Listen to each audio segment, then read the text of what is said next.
All right, welcome to our Oceanside Unified School District Board meeting for May 11th.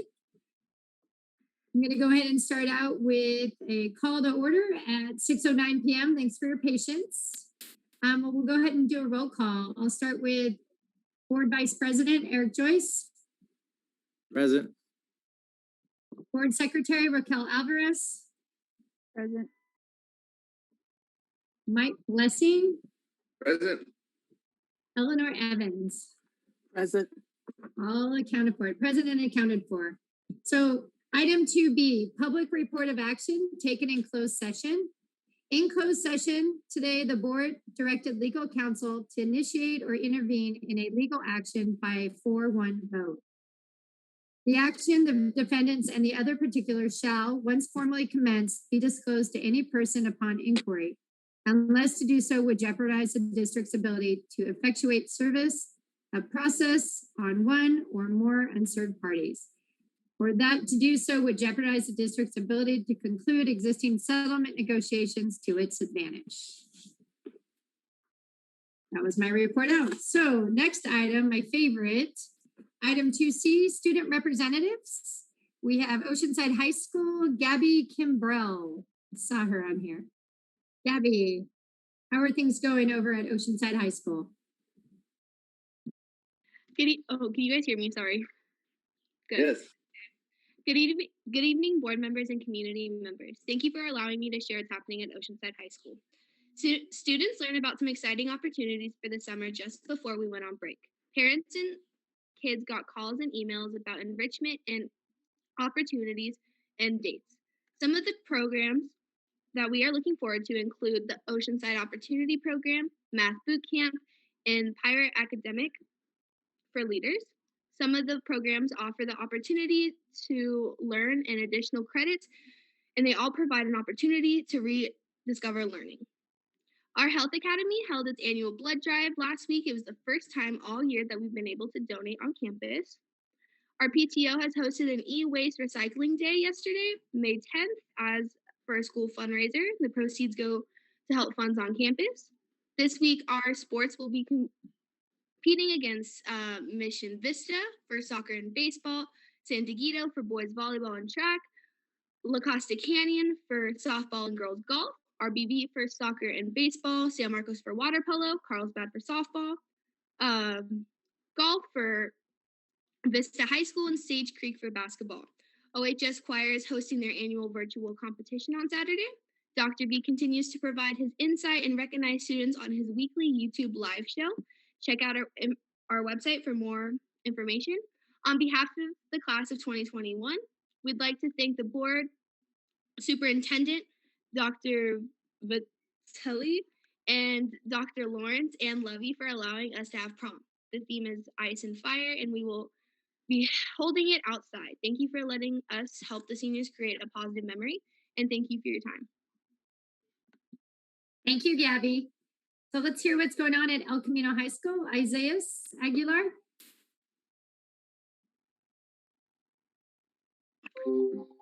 Hi, good evening, everyone, and thank you to Board President Dr. Riggin and the rest of the board members, as well as to Superintendent Dr. Vitali and her executive staff, and all who are present this evening for giving me the time to speak. My name is Isaiah Aguilar, and I am the ASB president as well as the student representative for El Camino High School. Regarding our school organizations and clubs, ASB, the week of April 26th to the 30th, our school's class did a week of kindness. Each day of the week, we posted a positive quote on our school's ASB Instagram account. On Wednesday and Friday, which are the second days for each cohort, we left a lollipop with an encouraging note tied to them and left one on each and every car in our student parking lot. We wanted each student to find a treat and a kind note waiting for them in their car after school, whether their day had been going good or not. Everyone enjoys a little bit of a positive boost. The week of May 3rd to the 7th was National Teacher Appreciation Week. Our class designed specific and detailed certificates for each subject and delivered each individual poster to the teachers. We also left treats, individually wrapped donuts to each teacher's school mailbox. As of right now, we're getting ready to open our ASB class applications to our student body. PALS, which stands for Peer Assistant Leadership, the week of May 3rd to the 7th as well. PALS hosted a college commitment spirit week for our senior class of 2021. Monday was Pajama Day, don't sleep on your future. Tuesday was Tourist Day, venture out into your future. Wednesday was Camo Day, marching into your future. Thursday was just College Gear Day. And finally, Friday was Sports Day, knock your future out of the park. Regarding sports, cheer had their annual end of the year banquet to honor the varsity, junior varsity, and freshman cheer squads. Right now, applications for cheer tryouts to join next year are open, as well the applications for our health medics for sports events. Thank you, board members and executive staffs, for giving me the time to speak today. And this concludes my presentation. Thank you, Isaiah. And let's hear, last but not least, from Surfside, Omaron Barnett. Dr. Begin, Omarion Barnett has not arrived at the meeting yet. Okay, will you let us know if he jumps in and we'll do a sidebar. Will do. Thank you. All right, we're moving on to item 2D, approval of the agenda. I'd like to call for a motion to accept the agenda as presented with the exception of item 5X, which is being pulled from tonight's agenda. I move that we So accept. moved. All right, I have a first. I have a move and a second. All right. All in favor? Aye. Aye. Aye. All right. Thank you for approving the agenda 5-0. So we're moving on to item 3. Dr. Vitale, your report. Yes, I just have one piece of good news to share tonight. I'm very proud to recognize our adult transition program for earning the Excellence in Special Education Award, recognizing outstanding individuals who make a difference supporting students with special needs. This honor is presented by the North Coastal Consortium for Special Education. We finally refer to that as NICSE, and their Community Advisory Committee. Out of 14 districts and 150 nominations, OUSD ATP was selected. OUSD Adult Transition Program was nominated and selected for collaborative team. Congratulations to the entire ATP staff on your continued collaboration and positive student outcomes. Thank you, Dr. Begin. Yeah. All right. So we're moving on to the next item 4, board reports. Eric, I'll start with board vice president. Over the last month, I did a couple of different trainings. So the governance with an equity lens training was our second parter.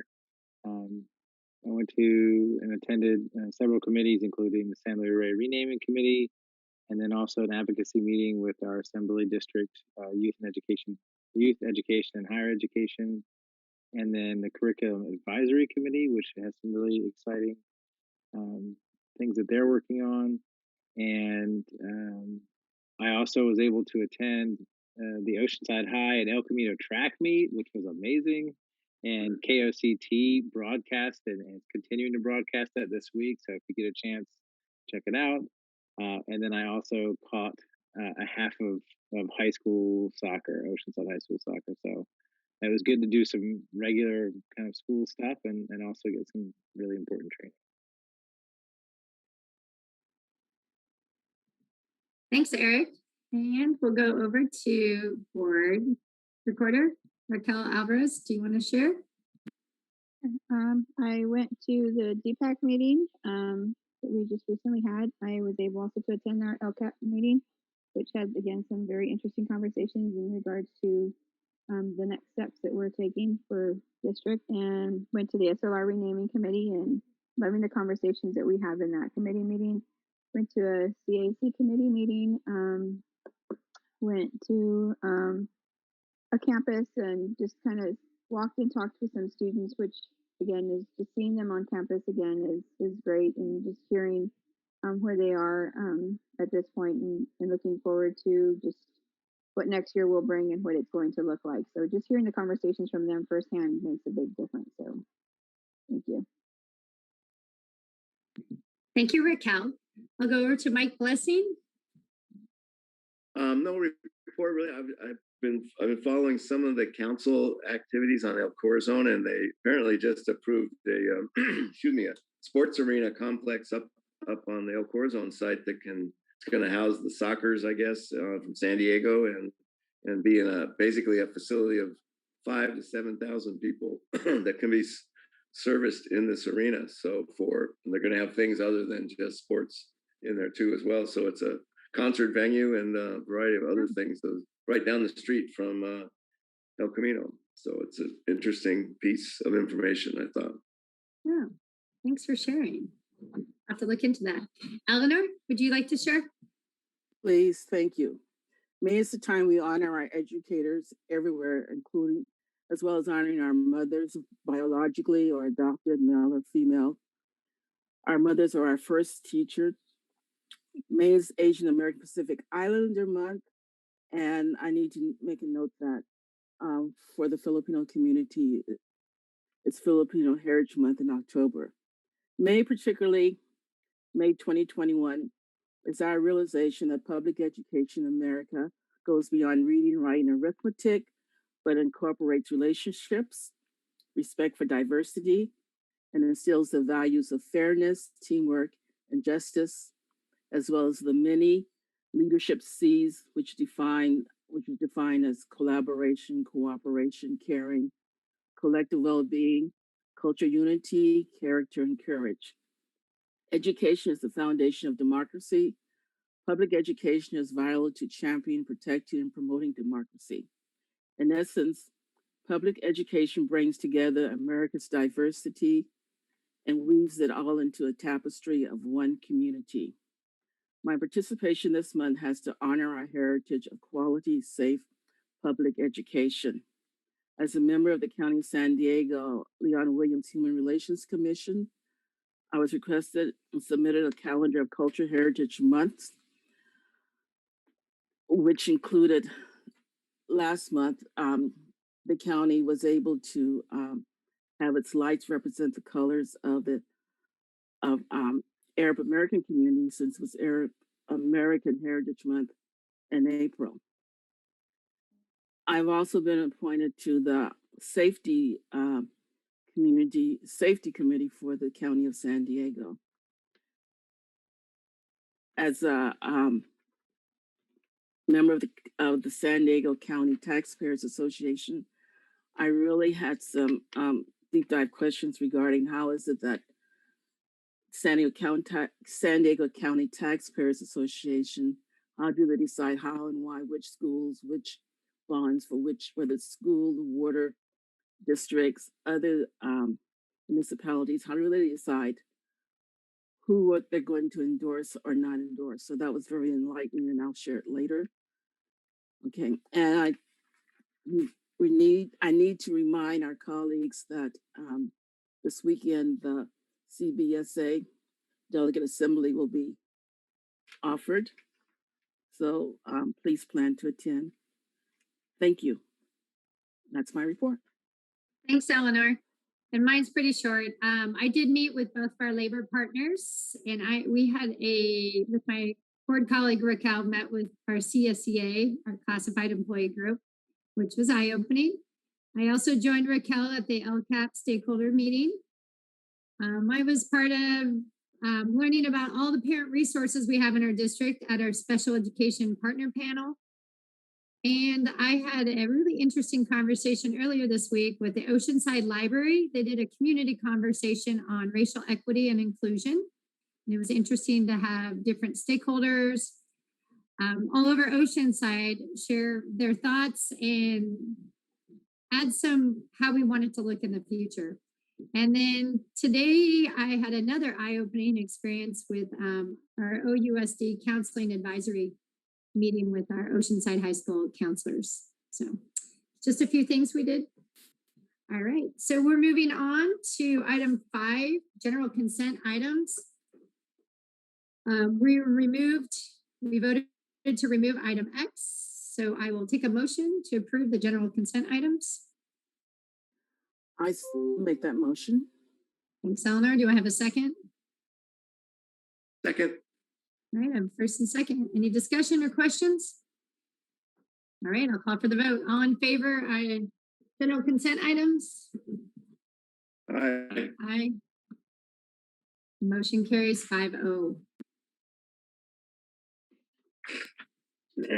All right, our next item is 7, personnel. So 7A, adoption of resolution number 28 for the 2020-2021 school year. It's proclamation for the Day of the Teacher, which is Wednesday, May 12th, 2021, tomorrow.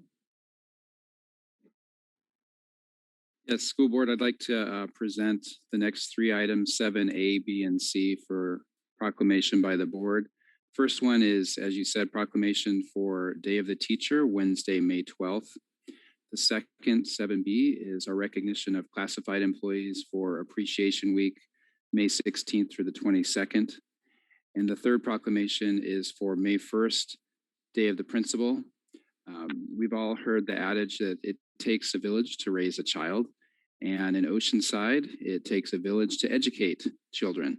And these are the 3 groups that provide the educational, social, emotional, and take care of all the multiple needs of our students, the 16,000 plus students in Oceanside. And it's the work that they do that goes, I think, sometimes without great recognition. So this is a minute for us to pause and look to each other and look to these groups for the support that we've provided in a very challenging year and how we've risen up in an extraordinary time. We have a special message that I'd like to play before the board votes on these 3 items. And this is a message from our superintendent, Dr. Vitale, along with our board president, Dr. Begin. So if we can take just a second to capture some sentiment for the great work that we've done this year with all our employees.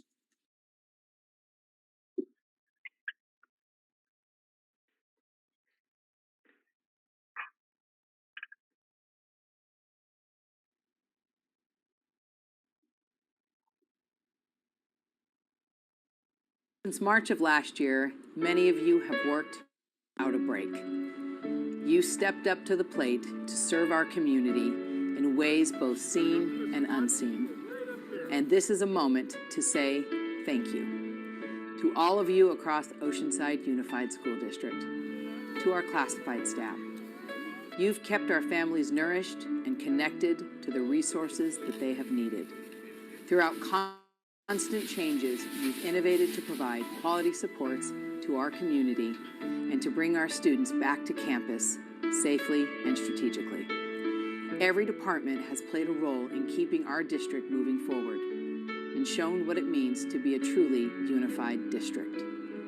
To our teachers, your entire profession has looked different over this last year. You learned how to build connections through a screen. You've supported and cared for your students during a life-altering time. And you've adapted your classrooms to welcome students back to a safe and supportive environment. And to our leadership, you've led your teams by example and worked tirelessly to support students, staff, and the community. You've had late nights and long days, working through ever-growing lists of tasks while never losing sight of the big picture, helping our students and staff and families, and eliminating barriers of access to educate and provide basic needs. COVID-19 has been hard on all students, family, OUSD staff, and the entire community. There are no words for the amount of gratitude or respect that I have and my fellow board members have for the educators, support staff, administrators, and all our OUSD employees' family. Throughout these trying times, all of you have worked tirelessly to support our students and families. Please take time to reflect on all of these successes that we have had in these trying times. Your dedication to work to support our students and families has been truly amazing. We are proud of our OUSD staff that has been able to put aside our differences and remain focused on supporting our students. So on behalf of the Board of Education and the Cabinet team, we proclaim May 1st as Day of the Principal, May 12th as Day of the Teacher, and May 16th through 22nd as Classified Appreciation Week. Thank you all so very much.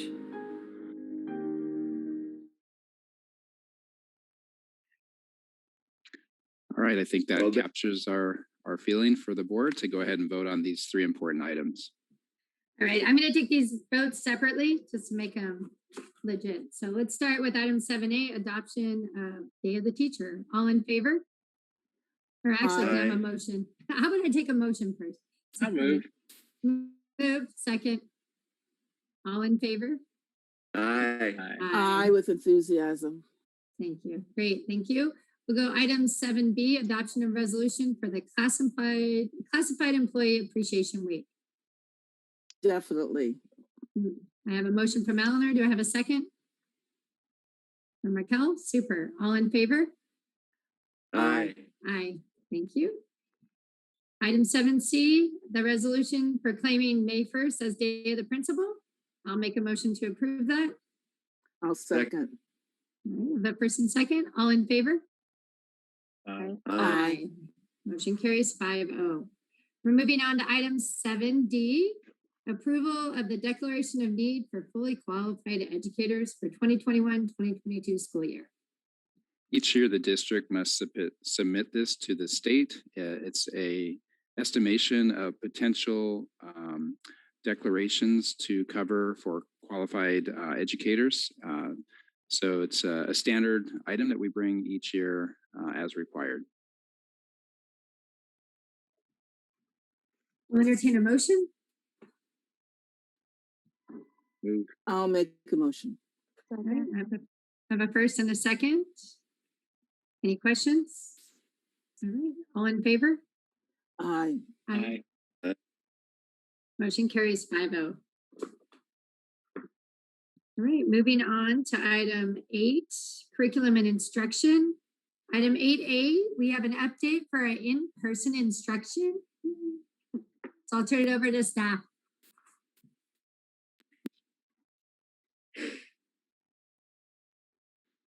Thank you, Dr. Begin.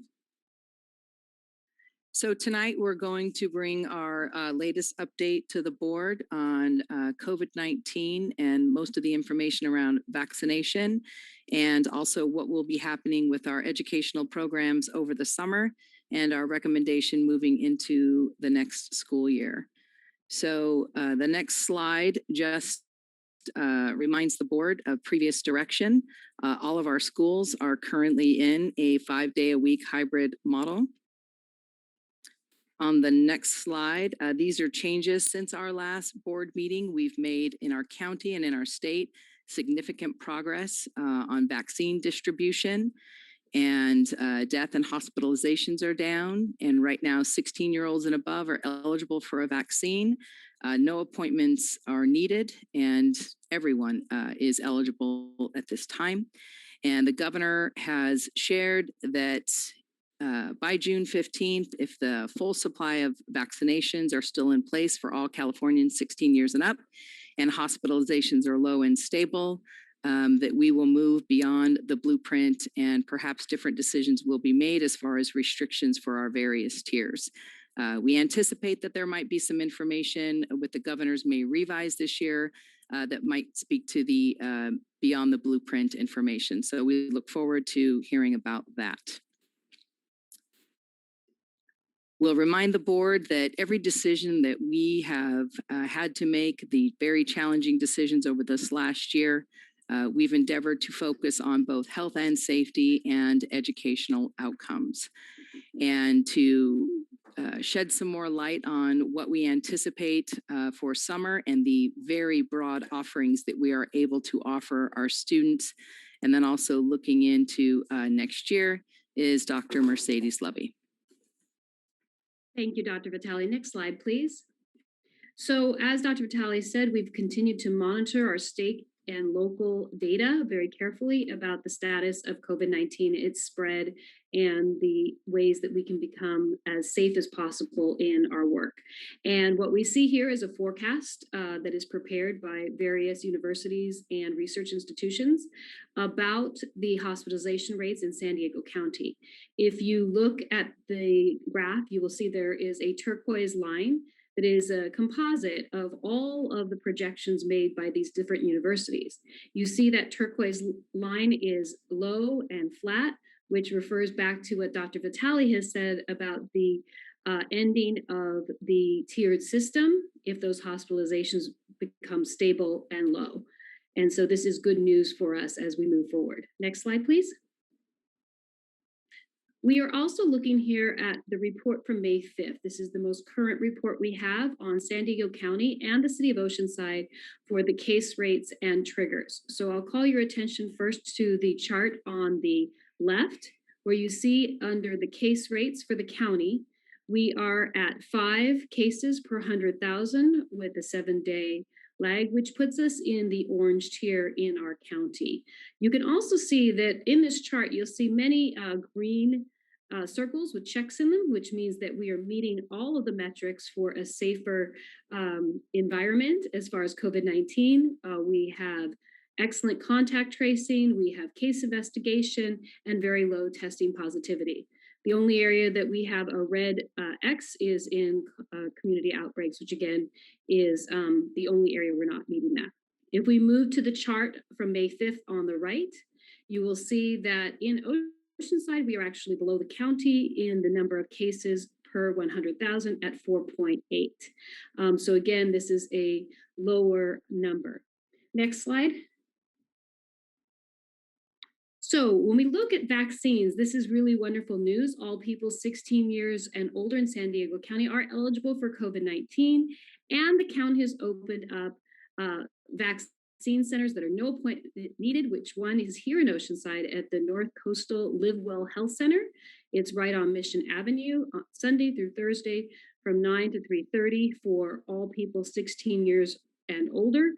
Those people who are 16 and 17 will need to bring a parent with them for permission. Next slide, please. The other thing that's really important is our county health department has targeted having 75% of all eligible population vaccinated.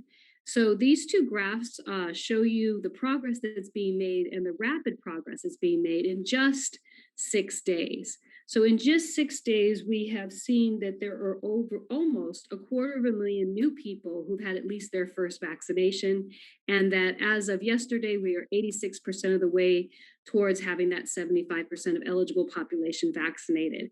Very good news for us, and we are seeing more and more. We're at 62%, 62.5% of our eligible population being fully vaccinated. Next slide, please. Since the pandemic started, one of the things we continue to always be focusing on is how do we bring students back into our educational environment in person? How do we continue to provide them with services and supports? So right from the beginning, we offered take-home lunches, emergency feeding to the community, starting within days of the physical shutdown of schools. Our nutrition services department was on the front line right away to make sure that our community, even when we were at the tightest lockdowns in the very beginning, had food. Then you'll see that we put forward a phased approach to in-person services, starting with expanded enrichment, which was our child care and enrichment programs for our students in K through 5, moving on to special ed assessment, then have expansion into our secondary learning centers, offering small at promise cohorts for targeted instruction. We had related services. Now we're in hybrid, and we're looking forward to full in-person instruction. Next slide, please. The other thing I would like to share with the board is that we do know that we have several different models and one that our community has been very interested in. We have 3 different models of instruction right now that are happening.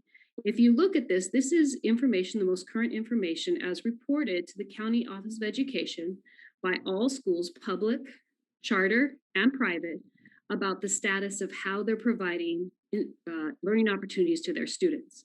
So if you look, we have from the furthest left, we have students learning in full-time on-campus instruction.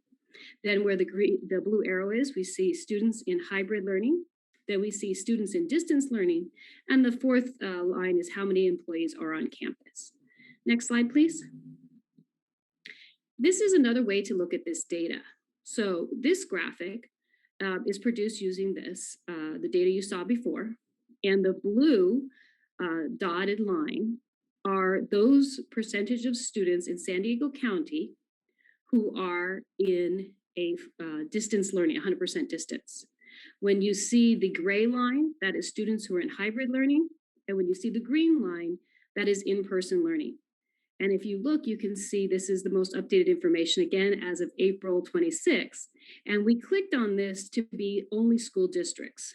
So as you can see, even among school districts within our own county, that the largest percentage of students are in distance learning, with 42.38% of students are in full distance learning as of April 26th.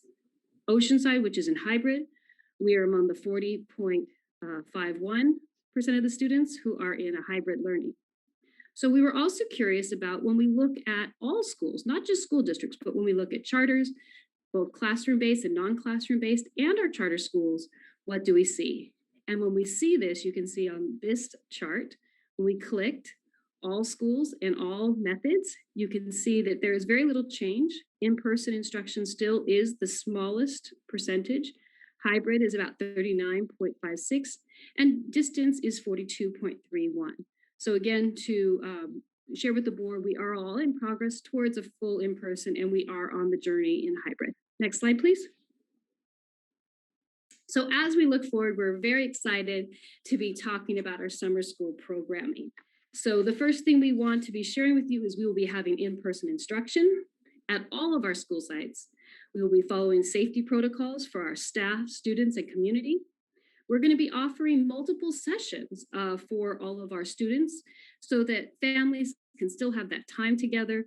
Our employees can have the time with their families and a break from their work, and that we will be providing enrichment opportunities as well as academic opportunities. Next slide. And our plans at this point really are quite robust. We plan on offering multiple services for over 3,000 students. We will have around 200 students in extended school year, and we'll explain more about that. We have migrant education and English learners who will also have an opportunity to participate in an academic focus. We'll have elementary education, middle school, and secondary options with enrichment, acceleration, and credit recovery opportunities, along with skill building. So with that, I'd like to turn it over to Mrs. Gravlin, Senior Director, to share a little bit more about our summer programming. And good evening, board members, Dr. Vitale. I am excited to share with you, and next slide, please. I'm excited to share with you some of the opportunities that will be coming forward this summer. To start with, we're talking a bit about our selection process for how our students determine to attend which particular programs. And so we are using a multi-measures system, both qualitative and quantitative data, to help guide which students need which support and where it is proper placement for them. Our current universal screening tools provide educators with information to assist in the identification of student need and the monitoring of their progress over time for both academics and for social emotional learning. So we have a suite of tools that we use. First of all, we have the iReady program, which we use for students in grades K through 8. This is language arts and mathematics assessment. We also have our Panorama for students in grades 2 through 12, and this assists us with the social emotional learning content. And then we also have our newest tool, which is the Renaissance Learning, the STAR test. And this is a test that is used for our rising 8th graders through 12th grade. This is a new assessment, and it was determined that iReady was not necessarily meeting the needs of our students in the high school level. And so a group of teachers, educators were brought together from middle and high school to take a look at some alternative options, and identified as the front leader of the tool that was best suited for their needs was the Renaissance Learning Tool STAR. Along with this comes, it's an adaptive test, and along with it comes curriculum support that is called Freckle.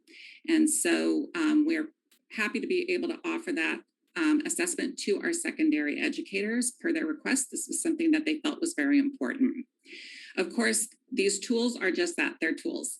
And where we really look toward when we're looking to qualitative information is to teacher and principal administrator recommendation for our students.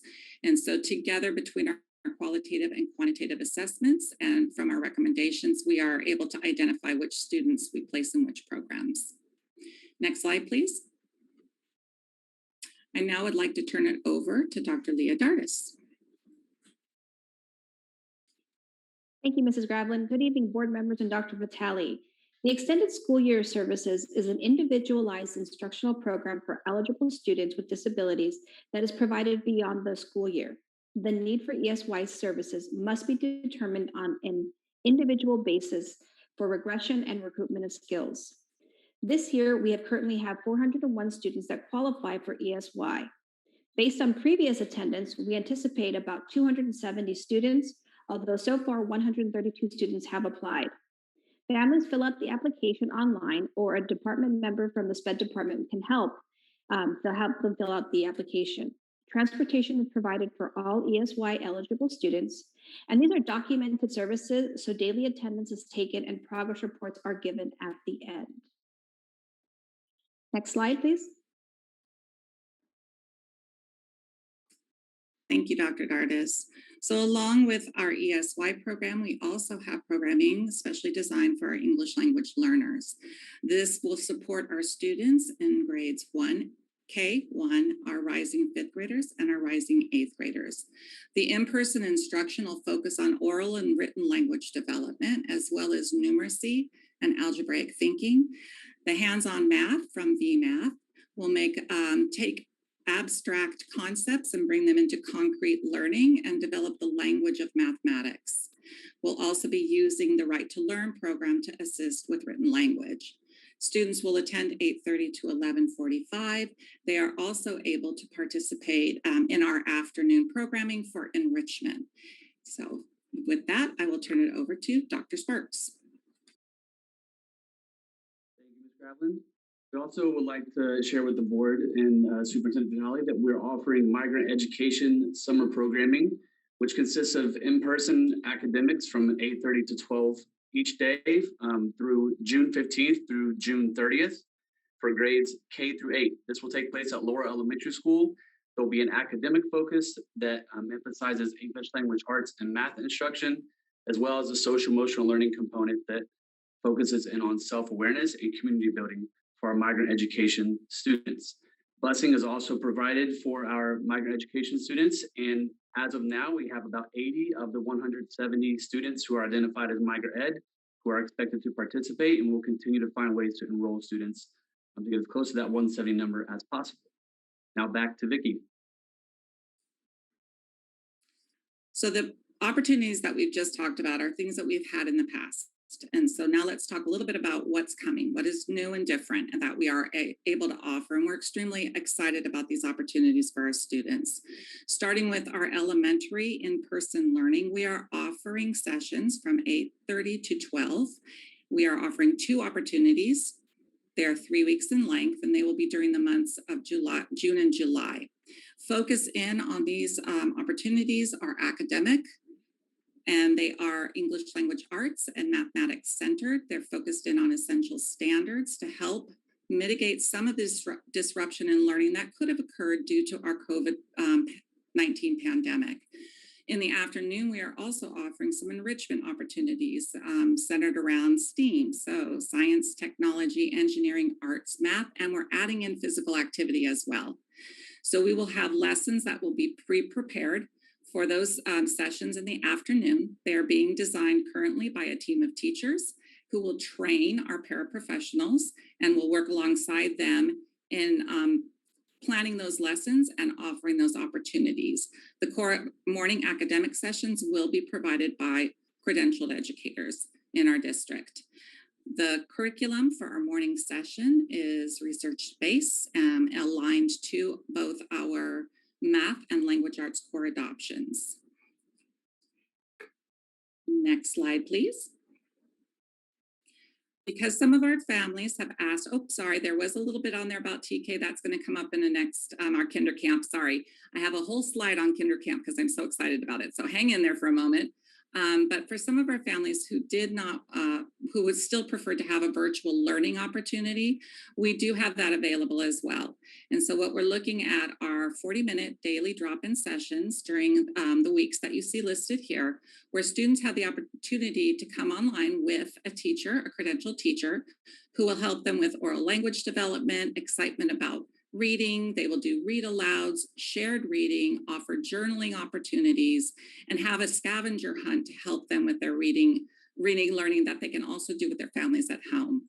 We're super excited that we have take-home backpacks that we are giving to kids in grades TK through 3rd. These backpacks are filled with standards-based workbook. They have journals. There's high interest level readers, and there are directions and support for families in both English and Spanish that are in the backpack. So this could be at-home learning, but if a parent would like to, their child could join with a credentialed teacher during a drop-in session, and that credentialed teacher can also assist them with some of that take-home learning. Inside those backpacks, we'll also be offering school supplies so that every child has what they need for learning at home. Next slide, please. Okay, here's what I skipped over on the last one. So this is our TK and kindergarten bridging program, lovingly known as Kinder Camp. This is for our youngest learners, our newest to the OUSD family, our incoming TK and K, and we will be offering an opportunity for them to come 2 days during the week of August 2nd through the 6th. We'll have small group opportunity. They will focus in on social emotional development through literature, art, and number sense, and using a curriculum that was selected by our teachers called Cozy Corner. They'll learn classroom procedures. They will have an opportunity to socialize and kind of get a step into what does school really look like when I come in the fall. So we're really excited about that opportunity. Letters will go out to families inviting them to the program. Next slide, please. So on this particular slide, I'm going to have Dr. Lawrence join me because this is an exciting collaborative effort.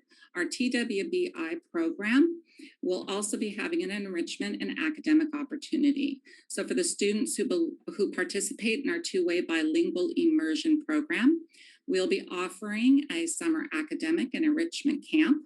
It will be multi-aged at the elementary, so we will have one camp that will be, or one class that will be for K2, and then one opportunity for grades 3 through 5. The focus here will really be on oral language development and vocabulary to help instill that, again, the practice of their Spanish language in the classroom. Students who participate in this particular program will also be able to attend the afternoon enrichment. And Dr. Lawrence? Thank you. For secondary students in the TWBI program, summer enrichment sessions will be held at Chavez Middle School. Students will receive focused workshop sessions by teachers in the areas of reading, speaking, and writing. Students will focus on the process of argumentative writing. They will use their pieces to engage in activities that prompt students to summarize, explain, and defend their position in Spanish. In addition to this, students moving to the AP Language and Culture class in the 8th grade in the fall will engage in a focused on advanced grammar and reading comprehension while engaging in group discussions and presentations. These courses are designed to support the needs of our TWBI students at the secondary level as they prepare for the next school year. Next slide, please. This summer, our middle school sites, along with our base schools, middle levels, will host academic and enrichment summer sessions. These summer offerings are based on the number of requests made for each site. Each site will offer math, English, science, and academic offerings. These sites will offer in-person and virtual sessions. Some sites may also include offerings such as PE and humanities. Each site will offer enrichment based on the unique makeup and focus of their school sites. They may include STEM, music, and writing. Each site this week will provide their families with a sign-up sheet with their site-specific offerings for enrichment and academic offerings. In addition to this, afternoon camps will be provided at our middle school levels. All secondary students will have access to engage in online tutorials through Apex. This option is available to a student regardless if they engage in any of the academic or enrichment offerings on campus or virtually. This is an option for all of our secondary families. Next slide, please.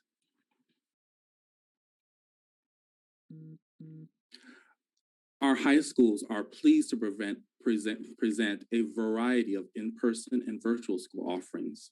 The offerings at the high school level include credit recovery, acceleration, and enrichment opportunities, including freshman students who will have the opportunity to engage in ninth grade specific course offerings at the high school they will be attending. They may include freshman specific summer bridging, where students spend time on campus getting acclimated to the campus, understanding course expectations, while also forming connections to student mentors on campus. In addition to these offerings, students in grades 10 through 12 will have opportunities to engage in dual enrollment opportunities to earn college credit over the summer, English language learner enrichment, and other site-specific opportunities. This information will be shared by the high schools to their families again this week. Next slide, please. To address the needs of students who may be credit deficient at both the traditional and alternative high school sites, multiple supports will be provided to students during the summer and regular school year. This will include credit recovery sections for students, where students will enroll in credit recovery classes to make up credits through APEX with the support of a teacher. In addition, students will have access to classes where students need the direct instruction of teachers in supplementary classes, where students have historically had more difficulty passing online credit courses, such as in math courses such as Algebra 1 and 2 and other content areas. Before and after school opportunities for learning will also be provided to students to take credit recovery courses and or to engage in tutorial or special enrichment sessions. Such offerings will be provided to students throughout the year in the areas of AP test prep, college preparation, tutoring sessions, and special workshops focused on improving students' college eligibility. We'll also continue to monitor the progress of all students and provide students with time-sensitive support through placement in these offerings. Next slide, please. Surfside Educational Academy, under the leadership of Principal Franzen, will continue to provide independent learning options for students at the elementary, middle, and high school levels. Students with disabilities will continue to be welcomed and supported at Surfside Educational Academy. The placement for students with disabilities at Surfside Education Academy is determined by students' individualized education plan and IEP team's decision for placement. At the elementary level, Surfside Educational Academy students will have the opportunity to engage in pure virtual learning option, which all coursework is completed remotely. Students will have the opportunity to engage in daily support sessions with a teacher. This will be an added support for students next year. Elementary students will also have the option to engage in the blended learning option that will allow for them to come to in-person sessions on campus with their teacher. Next slide, please. At both the middle and high school levels, Surfside Education Academy students will have the option to engage in independent learning in both a pure virtual format, where students engage in learning completely remote and have virtual status check-in sessions with their teacher. In the blended learning model, students have the opportunity to come on campus to engage in status checks with their teachers weekly. Now I turn it over to Dr. Lovey. Thank you, Dr. Lawrence. We have a robust summer program planned, and we're very happy and proud to be able to offer that. But we also know we want to be looking to that full in-person learning. And just today, it was announced that we have a vaccine, the Pfizer vaccine, will be approved for people ages 12 through 15 as soon as the CDPH allows for that. Our local San Diego County vaccination centers will start providing that vaccine to students who it would be as pretty much between 7th, 8th, 9th, and 10th graders.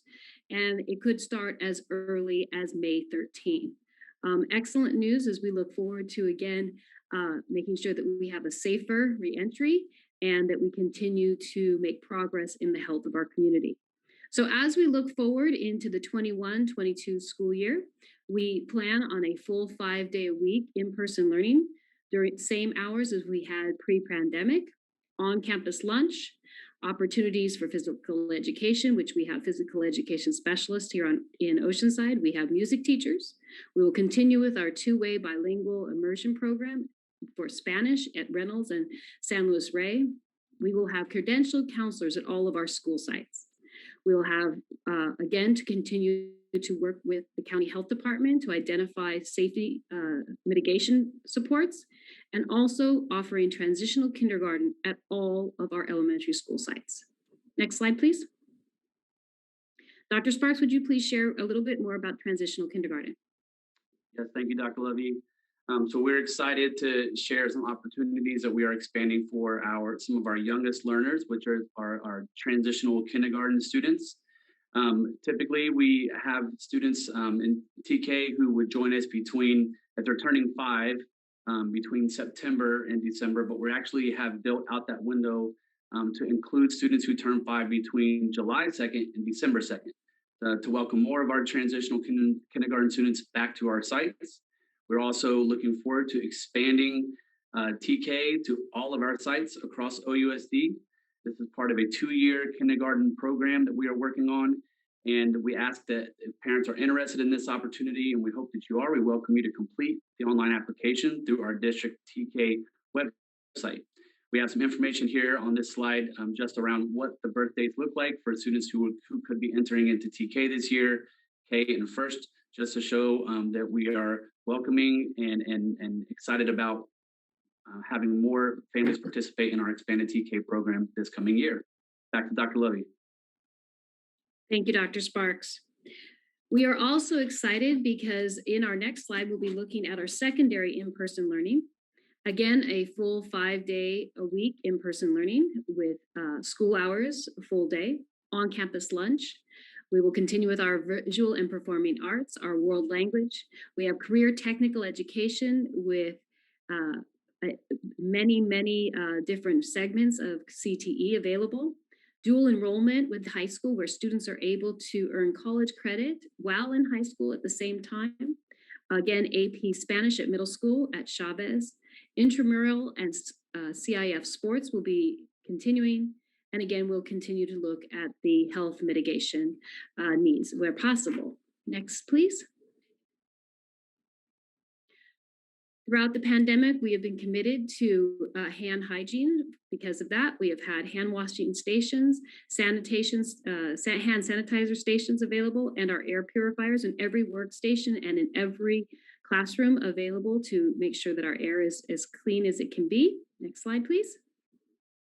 We are also continuing with face covering and our face covering policy to continue to support the wearing of face coverings as guidance from the CDPH. Next slide, please. And again, making sure that we continue to monitor ourselves for wellness and that everyone checks themselves at home before they come to work or school to make sure that we continue to have a healthy environment here at school. And with that, I'll turn it over to Dr. Vitale. Thank you, ESS team, for the very extensive planning for the offerings for summer school. So the recommendation we are making this evening to the board is for the 21-22 school year, and we're recommending that we return to full in-person learning using pre-pandemic school hours at all grade levels, and as needed to continue the virus mitigation strategies such as using our air purification systems, masking, hand sanitization, and physical distancing where possible. That concludes our formal presentation, Dr. Begin. I am aware that we have some public comments. So we have 7. Take it from here. Now we have 7 public comments. So board colleagues, let's listen to the public comments and then we can engage in some lively discussion and ask some questions. So who is up first? I'll turn it over to Anne and great to get that going. Okay. Our first commenter will be Todd Madison and then Elaine Kiswick. So I just want to remind you, you have 3 minutes to address the board. All right, thank you. So deja vu, seems like only yesterday we were doing this. Glad to see the staff is recommending a return to full-time in-person learning this fall. It's great to hear. It's truly about time. This morning, we saw another demonstration of what parents want in this district. A rally at the district headquarters with parents once again expressing their desire that the district listen to them and get our kids back in school full-time. As I outlined in last month's meeting, this entire year, over and over again, we've seen the district and board ignore parents' wishes and do whatever they wanted instead. And last month, with the district laying out a path for a full-time return and the board once again voting against it, even worse. Last night, we saw what looked like a comprehensive plan to use COVID funding to address learning loss and safety issues. When we're drowning in money as we are, it shouldn't be hard to put together a plan that's safe for both teachers and kids. I've already apologized to my kids, by the way, for the massive debt we're going to leave them so that we can buy plexiglass and throw it away, but that's an issue for a different time. This morning, we saw parents clearly telling the district what they want. As we saw when the majority of parents voted for in-person learning last spring, and as we've seen at almost every board meeting since then over the last year. We've seen here in Oceanside, in other San Diego County schools, and across the country, the risk of COVID spread in schools is minimal. Schools are quite literally safer than their surrounding communities. To the board who's continually ignored this science, how do you feel about having damaged the education of 16,000 kids, perhaps permanently, and perhaps spreading COVID even further by not opening our safe schools when you could? I'd be ashamed if I were you at the harm that you've done to our kids and our community by continuously ignoring actual science and data in your rush to protect your special interests. Politics, not science. District first, not kids first. Maybe now is the time to figure out how to listen to what your parents want and commit to opening our schools for full in-person learning this fall. I look forward to a 5-0 vote in favor of approval. Thank you. All right, next speaker. Elaine Kiswick. Hi, Elaine. Hi. Hi, good evening, board members and district representatives. My name is Elaine Keswick, and I've spoken many times about my daughter, Coral, who attends a special education preschool class in the district. At the last meeting, I shared that my daughter was diagnosed with Duke 15Q at 3 weeks old. The motto of the Duke 15Q Alliance is always believe. And I have to say that those are words we live by in our house. When there is a belief that something can happen, there is true intent. Intent leads to the motivation to create the action plan, which in turn leads to the achievement of what was originally believed. In our house, we believe every day in Coral's abilities. Our actions align with that belief. And that is what I feel has been missing this whole time in OUSD and with most of our board members. The belief in and the true intent to bring our students back to school for full-time in-person instruction. Particularly when it comes to the SPED preschool class, we know it can be done because every surrounding district has done it. Yet, OUSD, for whatever reason, has never had the intent to bring our kids back. In my daughter's case, a full-time return would have required you to put her 4-student cohort together with the other 5-student cohort for a total of 9 students. There is no CDPH regulation, no CDC guidance, no scientific study that says 4 students is safe, yet 9 is dangerous. But because the district feels 9 kids with special needs in a classroom poses a serious risk, it didn't happen. However, you still could have fully implemented my daughter's IEP by hiring another teacher with the $79 million you received in order to get kids back in class. With another teacher, the 2 cohorts could have attended full-time while maintaining what I'm going to call micro cohorts of 4 or 5 students. Why did you never do this? Because there was never an intent to fully implement my daughter's or her peers' IEPs. This year, I've heard many excuses for why Coral has not had access to her full IEP, including that it's not that easy to have them back full time, meaning I'm not privy to all the behind the scenes workings and negotiations. But I will share what is quote unquote not that easy. Everything Coral strives to do. Everything she has accomplished, all that she has learned, has come because of her belief and her effort and our support of that. Board members and district representatives, where has been your support for and belief in Coral? For the sake of all students in the district, there needs to be an urgent intent to return to full-time instruction. These are our kids' future lives that sit in the balance. Board members, tonight, will you finally take action to approve the district's proposal for a full-time return? I certainly hope so. Thank you. Next 2 speakers, Amy Palmer and Kyle Dale. Amy. Hi. Members of the board and staff, it's been a long year. We all know this. It's pretty much sucked. What has been ever present the entire time has been your lack of consideration for what your actual parents of the district want you to do. It has also been apparent that your lack of planning is your greatest strength, because every single thing, every single enrichment opportunity you guys have put forth for our students has been very poorly planned. Let's take, for instance, our intervention services that were done for our students ended last week, which according to my 6-week calculation that you guys said was supposed to take place, ended a week early.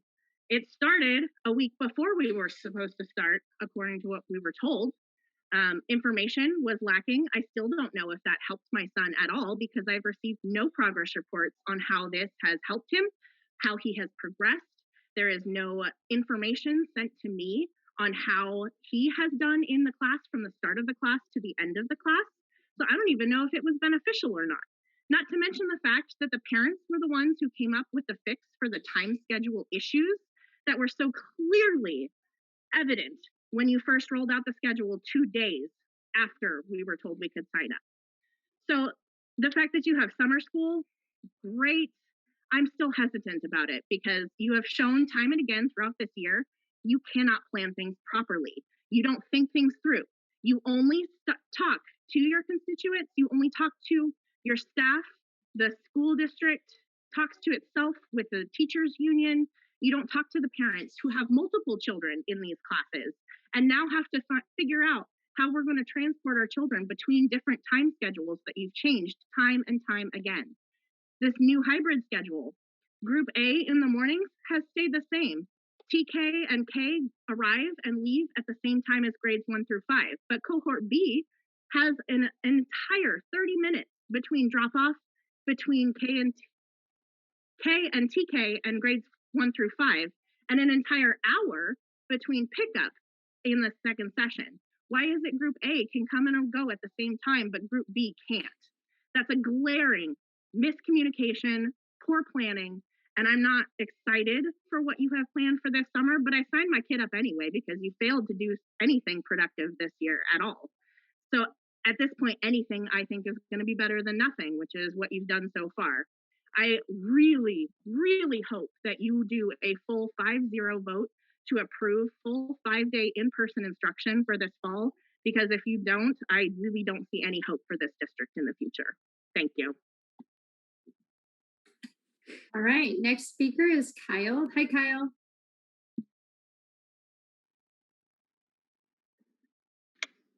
There we go. Thank you, board. I appreciate it.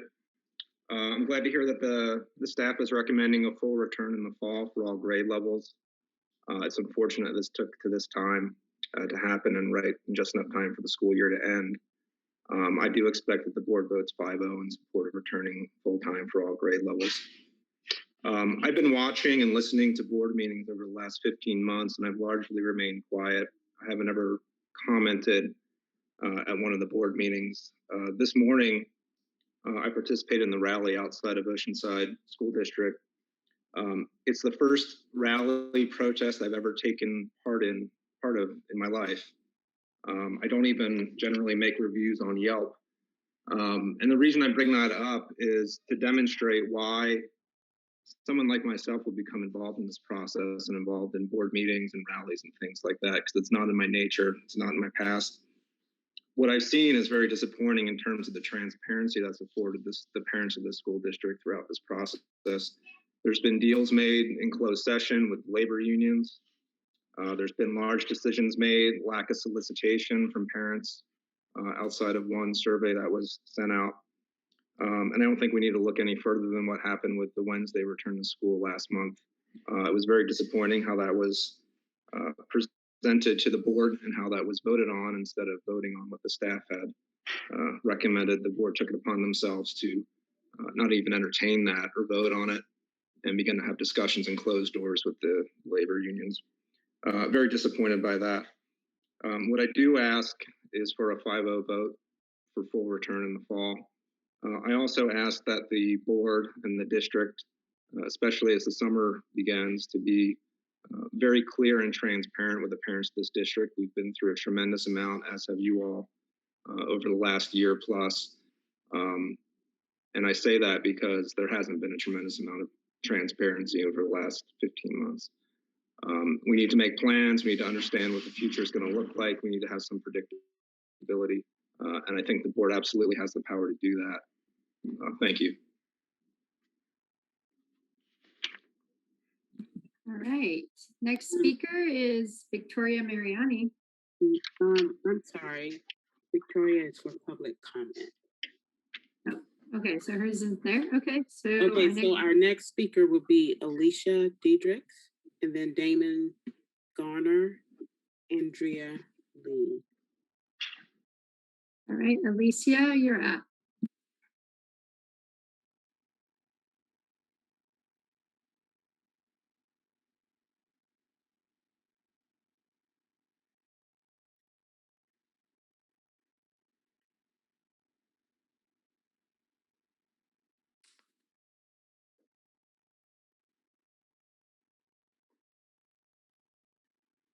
I'm not seeing Dr. her. Dr. Begin, Alicia Dietrich was promoted to a panelist, but it looks like she left. Okay, if she joins back up, let me know. All right, so Damon is the next. Yes. Hi, Damon, you're up.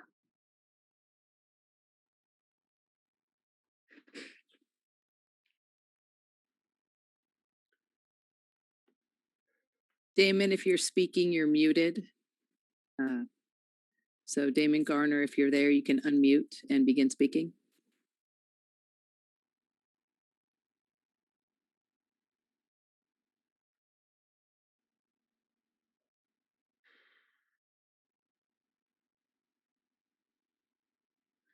So Greg, maybe Damon walked away from his computer. So Andrea Lee.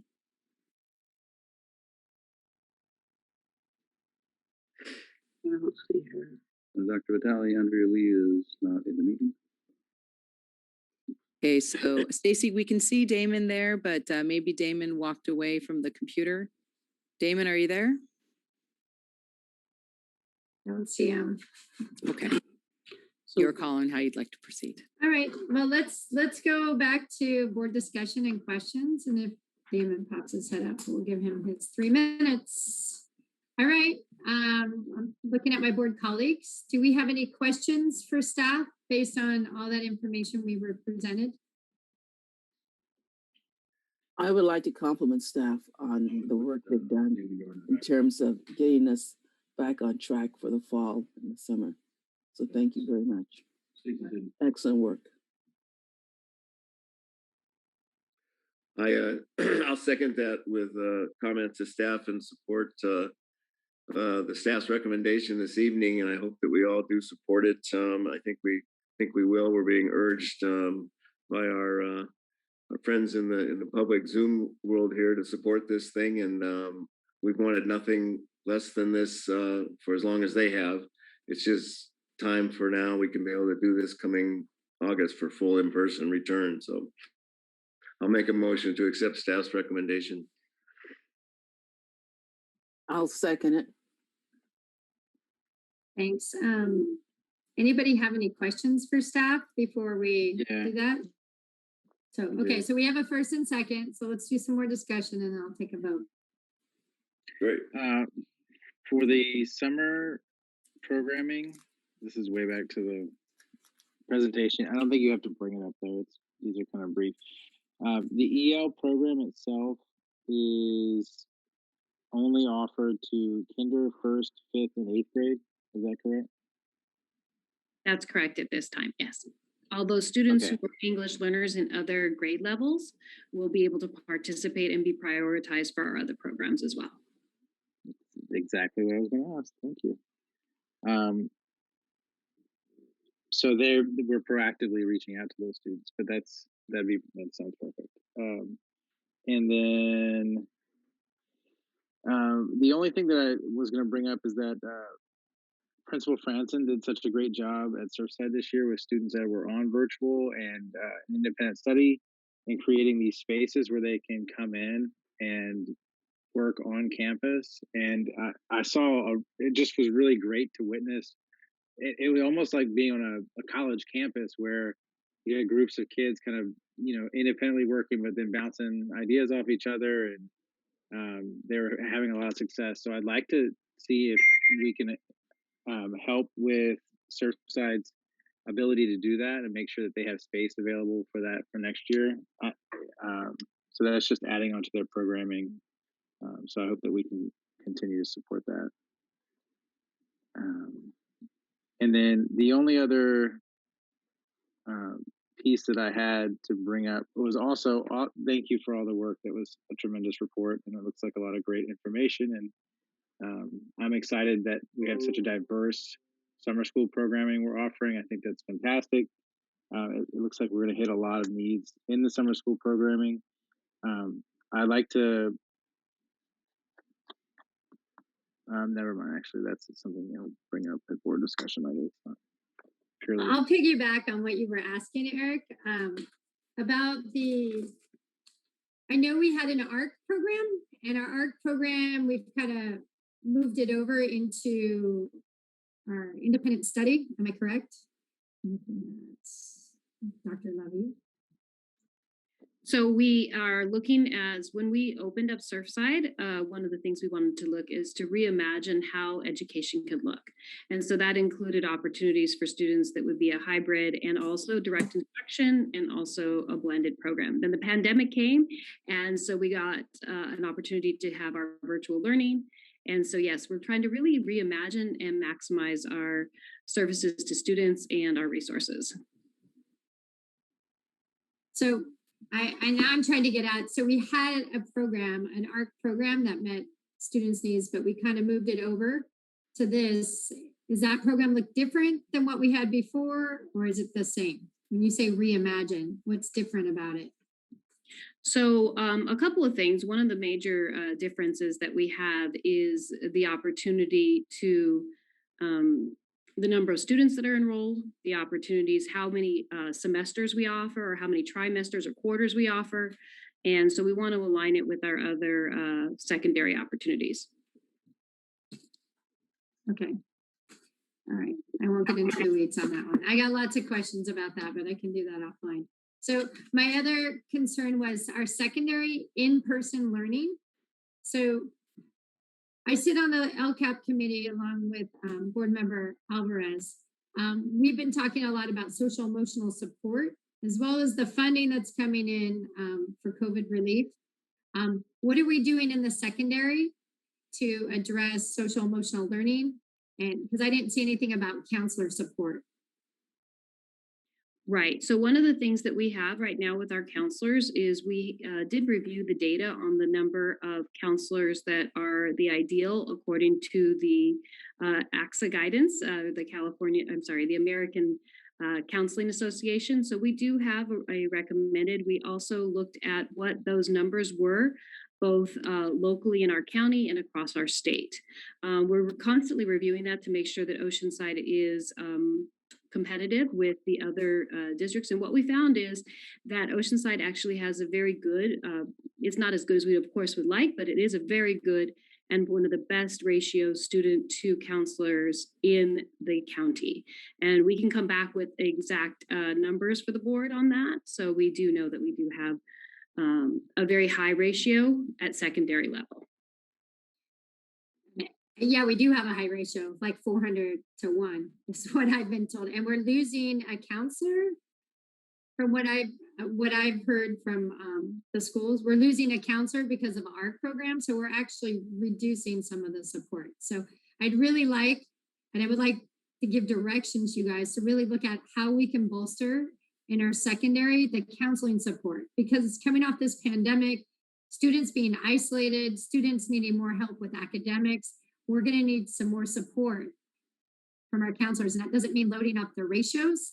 That means taking the counselors that were possibly in ARC and having them come in to help even out that load. However you guys decide to do it, but there is a huge need here. And I didn't see that in this presentation. I have a kid in middle school. I know board member Alvarez has a son going into high school. So these are all huge needs that we see as families that need to be addressed moving forward. Thank you. Those are all my questions. Anybody else?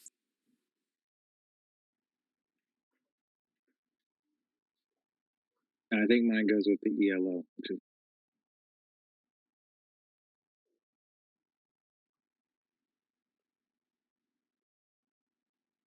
All right, any other board members? Yeah, actually I had a thing real quick. I know that I applaud you guys with this presentation. It's amazing. I love the data, you know, me and data, right? So I love that we've been able to open up the summer school to more students. Initially, it sounded like it was just going to be very limited and it was going to be just kind of a small thing and things. And now hearing it very differently, it makes me very happy to see, to be able to open it up to everybody, to be able to come in and do, and that we're targeting different groups in different areas and the different needs. So I love that we're being able to do that. And thank you so much for doing that. But I just want to make sure that we're talking to all those that are going to be in there and doing the summer school and that are going to be teaching it and be working with them, that we're bringing them on board and we're having that communication and the collaboration with them, you know, because you guys are working amazingly and making these things happen. That just, as long as we're communicating with everybody, so everybody knows where we're at, because it gets lost in everything, because all the meetings that everybody, all the Zoom meetings that we have here and there, you know, things get lost, obviously. So just to make sure that we continue to get that out there, to figure out again a great way, a way that we can make sure that we're communicating this out to our families. We've got to get creative. We've got to get, you know, and I talked about it yesterday, that we have to be creative about how we get out there to our families, and if it's just word of mouth to one family to another. So for the families that are in this board meeting, that you know, because we have other families that are not able to be here or don't come to the meetings or don't understand how to get into the Zoom meetings and things like that. Please, let's just share with one another that these amazing things are happening within our district as we move forward and coming back full next year, and what that amazing thing is going to look like. Because again, coming back, you know, in a normal way, as much as possible, is going to be great. So, but just getting everybody on the same page and just knowing that we're doing all these great things for our students is huge. And so everybody needs to know that these great things are happening. And I just want to applaud not only you all for doing this, but our teachers and our staff, because you guys, from the very get-go, from the moment that this all started to happen, the moment that they said everything needed to shut down, everybody jumped in and just started getting things going. The teachers just jumped in, tried, and immediately had to figure out how to get a Zoom, how to get our students involved, how to get them interactive. And so I just applaud you all, because this has been a lot. It's been a lot. It's been a roller coaster of emotions, not only for our students, for our families, for ourselves. It's a lot to be going through. And so I just applaud everybody, because it is a village. We have become a village of everybody just coming together to make things happen, to be there for our students and for our families, to support them from just asking the small things and knocking on doors as to why they're not able to come to a Zoom meeting, to nutritional services, to just everything. So thank you all, and I applaud you all. Thank you. Thank you, Trustee Alvarez. I want to really echo thank you for acknowledging our teachers. The reason that our programs are able to be offered is our classified staff and our teachers are stepping up to work during a time that after they've worked a long year, and they're stepping up to offer these opportunities to our students. And our principals are working diligently nights, weekends, and as our teachers are working nights and weekends, like Dr. Vitale had said, to get letters out to families, to invite them personally to the summer programs, to make sure that they're there. Our APs are knocking on doors, making phone calls. We've had a 41% decrease in chronic absenteeism since spring break, and improvements. So we really, it really is a team, and everyone is working really hard. So Trustee Alvarez, thank you so much for bringing that forward, because ESS team has worked hard, and our principals, our APs, and our teachers, our classified staff have just really, no matter what we've asked, they've stepped up and they've been terrific. Thanks, Dr. Levy. And I want to say thanks to my board colleagues. I'll be honest with you guys. I've been very quiet this whole time. I truly take offense when anybody says that we're not listening to our public or our parents. We have 3 board members that are parents on here. I'm finding a way to make it work. We're all finding a way to work, and we're supporting each other. So I just have to go out there and say, we do not have bad intentions. We have laws to follow. There are so many moving parts to putting these things together. What you guys put together for summer school and for in-person instruction, I look forward to what's coming after that. Is great. It's really robust. And I'm excited for you guys to share it with parents and families. So with that, I'll go ahead and take a call for the vote. All in favor, returning to full in-person instruction next school year? Aye. Aye. All right, motion carries 5-0. Yay.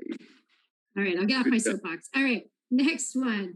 We will start with 8B, ratification of license agreement with Renaissance for STAR assessment and Freckle curriculum. Good evening, board. Yes, this item is what Mrs. Gravlin shared in the last presentation. The update for our high school students and our rising eighth graders to address their needs for a universal screener and a adaptive curriculum to support our students. I'll make a motion to approve. Second. Second. All right, I have a first and a second. Any questions, discussion? All right, I'll call for the vote. All in favor of item Aye. 8B? Aye. Motion Aye. carries. Motion carries 5-0. Next item, item C, approval of revised dual immersion two-way bilingual immersion district master plan. Yes, thank you, President Begin. We have a short presentation to share with you about our two-way bilingual immersion program. It will be presented to you by Dr. Veith and our wonderful principals at Reynolds, San Luis Rey, and Chavez. So Dr. Veith, would you please open and welcome us all here? Thank you. Yes, good afternoon, board members, Dr. Vitale, and community members. My name is Velma Veith, EL coordinator. Happy to be here with my team of wonderful principals and Dr. Lawrence. Oceanside Unified School District has a dual language immersion program. So if you can go to the next slide, please. And in dual language programs, instruction occurs in two languages. The two-way bilingual Spanish immersion program integrates native speakers of English and native speakers of a target language. In this case, it's Spanish, along with bilingual students for academic instruction. Students' language abilities are developed side by side with their knowledge of academic subject matter. The goals of the program are academic excellence in both languages, bilingualism and biliteracy, positive cross-cultural attitudes, greater self-esteem, college and career readiness, promoting a sense of community. Next slide, please. Ms. Hernandez. So here you can see that the program began at Reynolds in the 13-14 school year with one kindergarten class, and by the 19-20 school year, we had 293 students enrolled K-5, and the two-way bilingual immersion pathway expanded to Chavez Middle School as the students began their middle school education. Our district also opened a kindergarten two-way class at Garrison Elementary. This school year, San Luis Rey has a kindergarten class and a first grade class, and the program is now serving sixth and seventh graders in middle school. In 21-22, we will have our first group of eighth graders, and they will be provided the AP Spanish Language and Culture course. As the students transition to high school, they will have some options. They can study a third language, enroll in concurrent college courses, or take the advanced placement in Spanish language and culture. Students also can earn the seal of biliteracy. Next slide, please. A committee was convened to update the dual language TWBI Immersion Master Plan. The TWBI committee included parents, teachers, and administrators. The committee met in January, February, and in March this year to provide edits and suggestions. The TWBI Master Plan updates will be incorporated and reside in the overall English Learner Master Plan. This will ensure that English language learner programs are all represented within one document. A main focus area for the committee was updating the learning pathways from elementary to high school. For example, Benchmark Adelante, which up until now had been primarily used at the elementary level, will now be used from kindergarten through grade 7. Then in grade 8, students will be enrolled in the AP Spanish Language and Culture course. They will continue to work on becoming proficient in Spanish as the adopted curriculum incorporates a focus on Spanish language arts and grammar. Taking the AP Spanish Language and Culture exam at the end of grade 8 will allow students to earn college credits. Next slide, please. Our two-way bilingual program provides a clear and early pathway for our students to earn the state seal of biliteracy, as students within the program meet most of the requirements for the state seal of biliteracy even before entering high school. Students begin this journey by attending our early elementary immersion program offered at Reynolds and San Luis Rey Elementary Schools. Students receive 90% of instruction in Spanish at kindergarten and first grade. Spanish instruction then decreases 10% each year until 5th grade. By 5th grade, students receive instruction 50% of the time in Spanish and 50% of the time in English. At the middle school level, students receive Spanish instruction in language arts and social science in grades 6 through 8. In middle school, students will also have the opportunity to engage in early advancement by taking the AP Spanish Language and Culture course. Students at the end of the school year will have the opportunity to take the AP Spanish Language and Culture exam. Students who pass with a 3 or better may receive college level foreign language credit. When entering high school, students may go on to take the AP Spanish Literature course, as was mentioned, or other language or on campus, or concurrently enroll in Mira Costa College, allowing students to graduate being trilingual while also earning the state seal by literacy. This is an exciting possibility for our TWBI students. Next slide, please, Ms. Hernandez. So this slide shows the number of students enrolled at San Luis Rey and at Reynolds Elementary School. It also shows how many students came to Oceanside Unified from another district. At the elementary level, we currently have 250 students enrolled in our two-way bilingual immersion classes, and this includes 12 who reside outside of our school district. There are approximately 10 elementary students from the immersion program that are currently enrolled at Surfside. Next slide, please. So this slide outlines the Spanish coursework for the dual language immersion program at the middle school level. This reflects a continuation of students' biliteracy development from K through 5. Currently, students take a Spanish language arts class and their history class also in Spanish.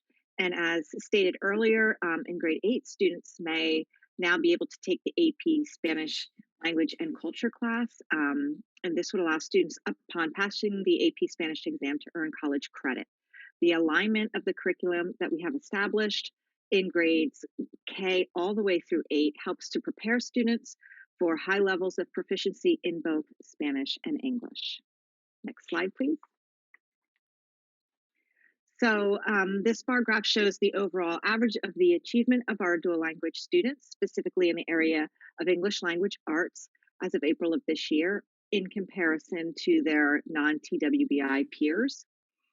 In addition, the site level data that we have collected at the middle school shows that at semester 1 in 6th grade, our average overall GPA was a 2.78, with 75% of our students earning a grade of C or better in just their Spanish content area classes, which are very rigorous, and that would include their Spanish language arts class and their Spanish history class. In 7th grade, the average GPA was a 3.16, with over 85% of our students achieving a grade of C or better in their Spanish content area classes. Next slide, please.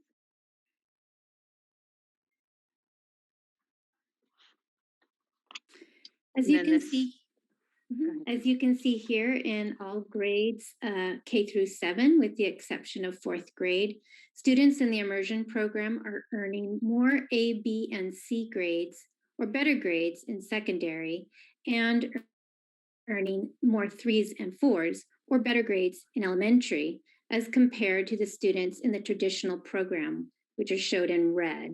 So TWBI students are in blue and traditional students in the traditional program are in red. In grade 2, for example, 45% of the students in the TWBI program received 3s and 4s on their report cards, while 27% of students in the traditional program received 3s or 4s on their report card for mathematics. It's important to keep in mind that this was a new pilot report card this year, and we did not get enough grades in the grade 3 to be able to make that comparison. Next slide, please.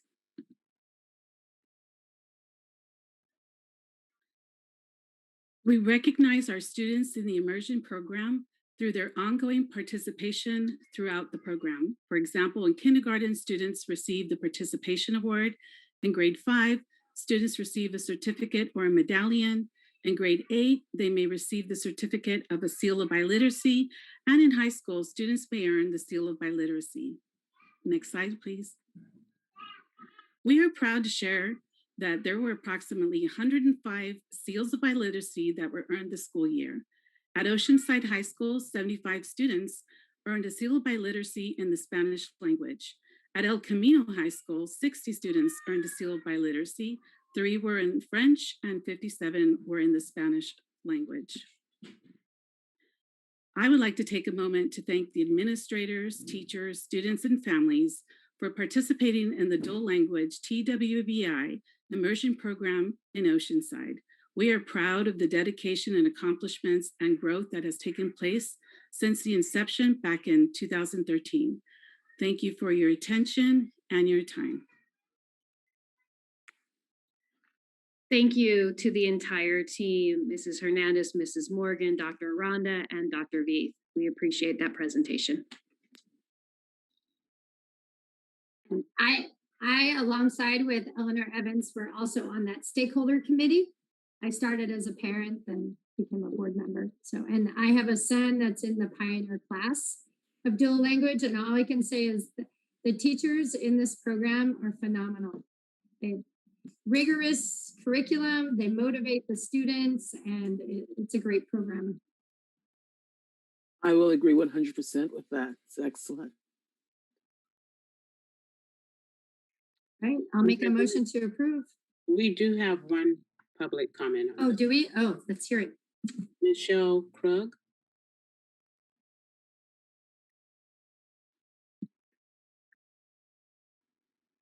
Michelle, you're up.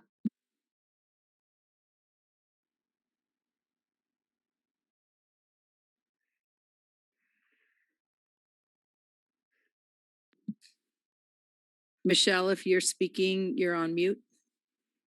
And now I see you're off mute, so go ahead and proceed.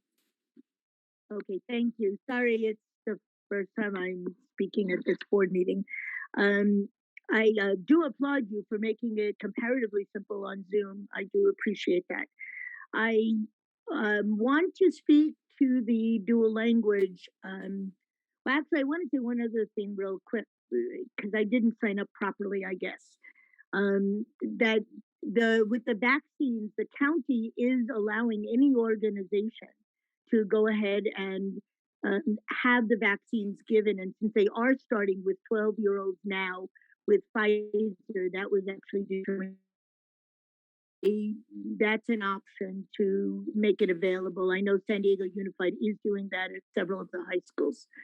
On the dual language, apparently you had 134 students signing up that their parents had an interest, and there are only 2 classes, is my understanding, at Reynolds and 1 at San Luis Rey. I would hope that you would reconsider this and create 7 classes, 6 classes, so that all of the students that have an interest are able to do this. I'm helping my friend get her daughter enrolled. She will be in dual language, whether we have to go to Vista or Carlsbad, or if we have to wind up going to a charter school. And people on that board know how much I do not like charter schools. But I am determined to help this child begin her school career with dual language. It's critical. the things that you've said, I don't have to repeat them. They're really important. So I just would really, all we were told is there's no waiting list and, sorry, no explanation as to why she was not accepted. And I would appreciate it if there's something that can be done, waiting list, or if you would reconsider. I know I can organize 20 parents in any grade to get a bilingual class going. So if we have to do that, I'm just looking at all the options right now. Thank you. Thanks, Michelle. So on that note, I'll ask, how many people do we have on a waiting list for Reynolds, San Luis Rey? Dr. Begin, I'm unclear if we're talking about the summer programming or the full year. If we're talking about the summer programming, we're going to check into that and get you those numbers. And if we're talking about the regular year program, we do base that on student sign up and request. So we're going to continue to monitor that, and I will be working with principals to find that data and bring that back to you. Thank you. All right, with no more questions or public comment, I'll call for the vote. All in favor? We need to have a second. Oh, we didn't get a second, I'm sorry. Yeah, and I'll second. Just for further discussion, if we can expand that, that is a program that is bringing people in. So we should definitely take a close look at those numbers for our upcoming meeting and keep the names of everybody who is applying. And I do know it's really hard to find teachers that have the skill set to teach in the dual language program. Yes, it is challenging. I'm sorry. It is challenging, but one of our goals has always been to expand the program horizontally as well as vertically. Thank you, Dr. Levy. Yes, Dr. Aranda just shared with me that we have 12 students enrolled in the summer programming right now. With 2, we're waiting to see how we can get the staffing to ensure that, and we'll continue to expand that to meet the need. And we will also be reaching out to the parent. Great. Thanks. So I have a first and a second. With no further discussion, I'll call for the vote. All in favor of the approval of the revised dual immersion two-way bilingual immersion master plan? Aye. Yeah, aye. All right, motion carries 5-0. Thanks for the presentation. Moving on, item D, approval of the 2020-2021 local control and accountability plan federal addendum. Thank you, Dr. Begin. This is an approval of our federal addendum to our LCAP. This is a procedural opportunity for us so that we receive the funding through the Every Student Succeeds Act through the federal government. And this information is contained within our LCAP. The deadlines for it is a little bit sooner than we're going to be approving our LCAP in June. So as statute, we are putting this forward so that we continue to receive our Title I funds. Thanks for the explanation. I'll entertain a motion. I'll make the motion. I'll Right. second it. I'll second. I have a first and a second from Mike and Eleanor. And any questions? Question? All right. All in favor of approving? Aye. D? Aye. Motion carries 5-0. Moving on to E, approval of independent contractor agreement with Mad Science for after-school hands-on science classes at Stewart Mesa, Santa Margarita, and North Terrace. Yes, this is an item that is being funded by a Department of Defense grant. This is a DoDEA grant that's specifically targeted to meet the needs of our military-connected students in response to... Pretty good for me. I don't know about you guys. Yes, and so we're continuing with that. It will be for an after-school program to expend funding that would otherwise have to be returned to the federal government Department of Defense. Again, it's targeted for our military-connected students. All right, I'll make a motion to approve. I'll second. First and second. Any questions for staff? All in favor of item 8E approval? Aye. Aye. Motion carries 5-0. Moving on to student services, 9A, approval of interagency agreement with San Diego County Superintendent of Schools for PASS AmeriCorps Gang and Violence Prevention Services. Thank you. We brought this contract forward last board meeting, and there was a question because the contract did include that our district would cover workers' compensation. The board had good questions around that. Dr. Sparks went back to the county, and the county did remove that portion. They are covering the workers' compensation for the past AmeriCorps volunteers. And again, this is an opportunity for us to have mentors and supports to our secondary students with young adults who've completed their either bachelor's or master's degree, kind of like a domestic Peace Corps. Great. A motion to approve. May I ask a question? Sure. Would they also receive any type of credit towards a teaching credential? Or is this? I don't know. Okay. I don't think so. Because I know many AmeriCorps, I guess, graduates do end up, do become teachers or something in education. Yes, I think there's oftentimes they're interested in education, and they do. Dr. Spark has just shared with me that they do not receive credit, but they do get an educational stipend, a little bit like a small GI Bill kind of thing for this service. Thanks. I'll make a motion to approve. I'll second. The first and a second.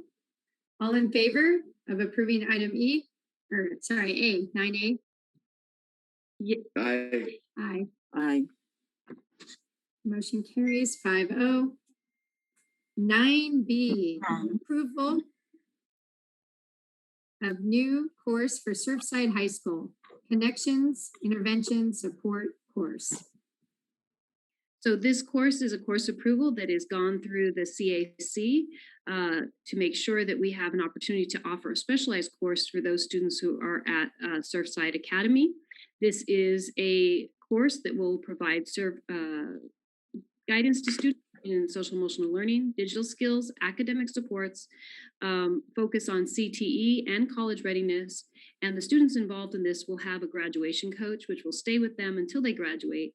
And your approval of this course will allow for this innovative type of program to happen at our Surfside Academy to support our students.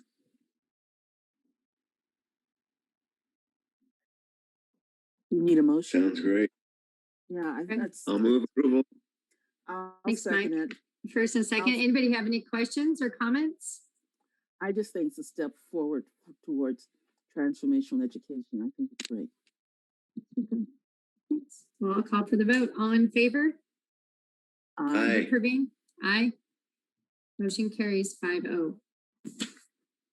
Next item on our agenda is 9C, approval of memorandum of agreement with the San Diego County Office of Education for the 2021 to 2023 Migrant Education Program. As Board of Education, you may recall several board meetings ago, we entered into discussions with the County Office of Education. Over time, our migrant education program that mostly serves our children who are agricultural workers, children of agricultural workers, we've had a decline in that population, and we feel that we can no longer offer the robust services. But when we combine with San Diego County Office of Education with our local districts, we can offer a more robust and targeted program for the students. So this would make it so that the San Diego County Office of Education would provide those services in partnership with our other local North County districts for the next period from 2021 to 2023.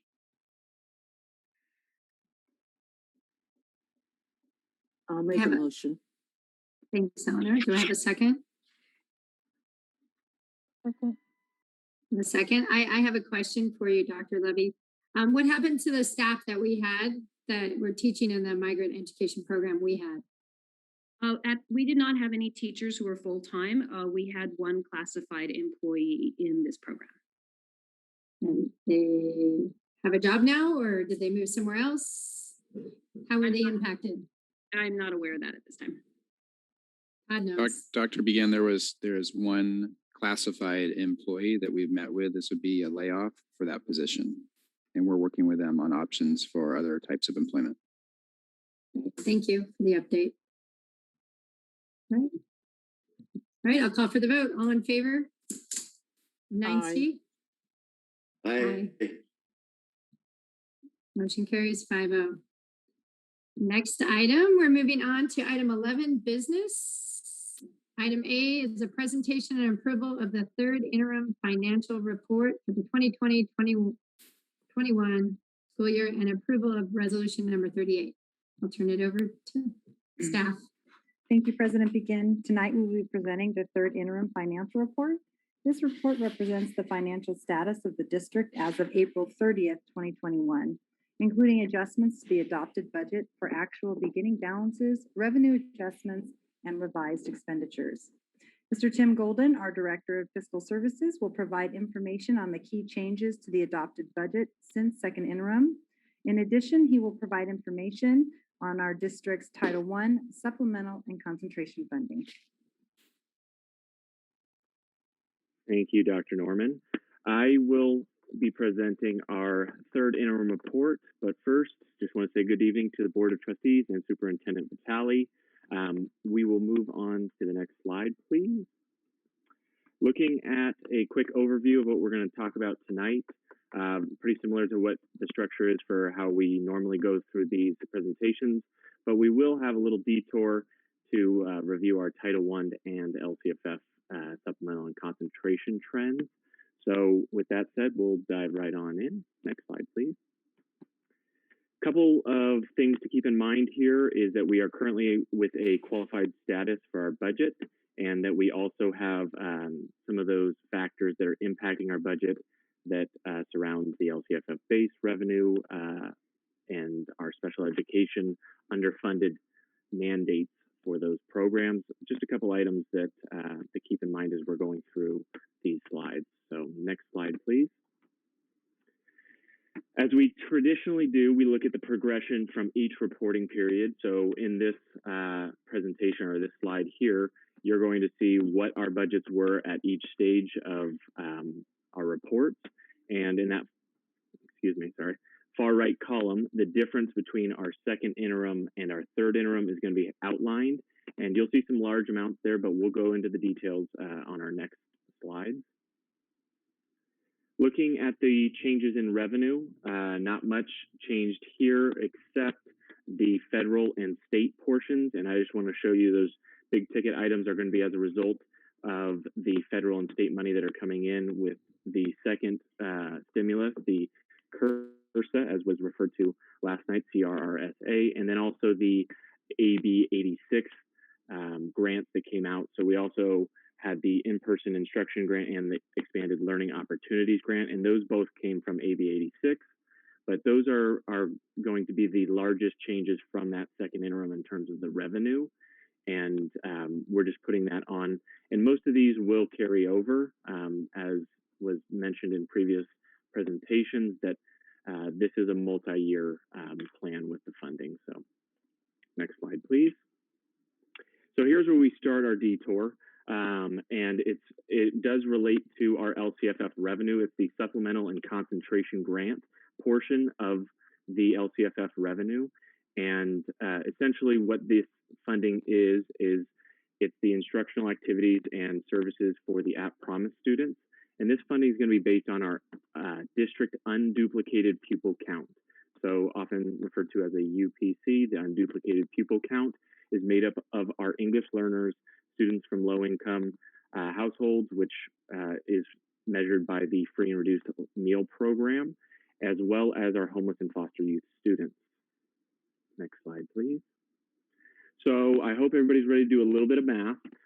We've got a problem here, which will show you the calculation for our supplemental and concentration grants.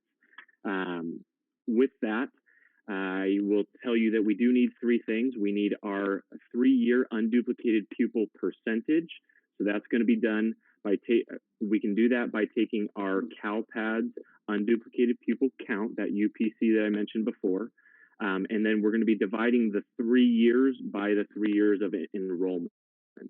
So in this example here, we will take the line 1 on this slide, and we'll take 11,106 12,279, 10,199. We add up all three of those, and then we take that 32,584 and divide it by the 3 years of enrollment, the 51,284.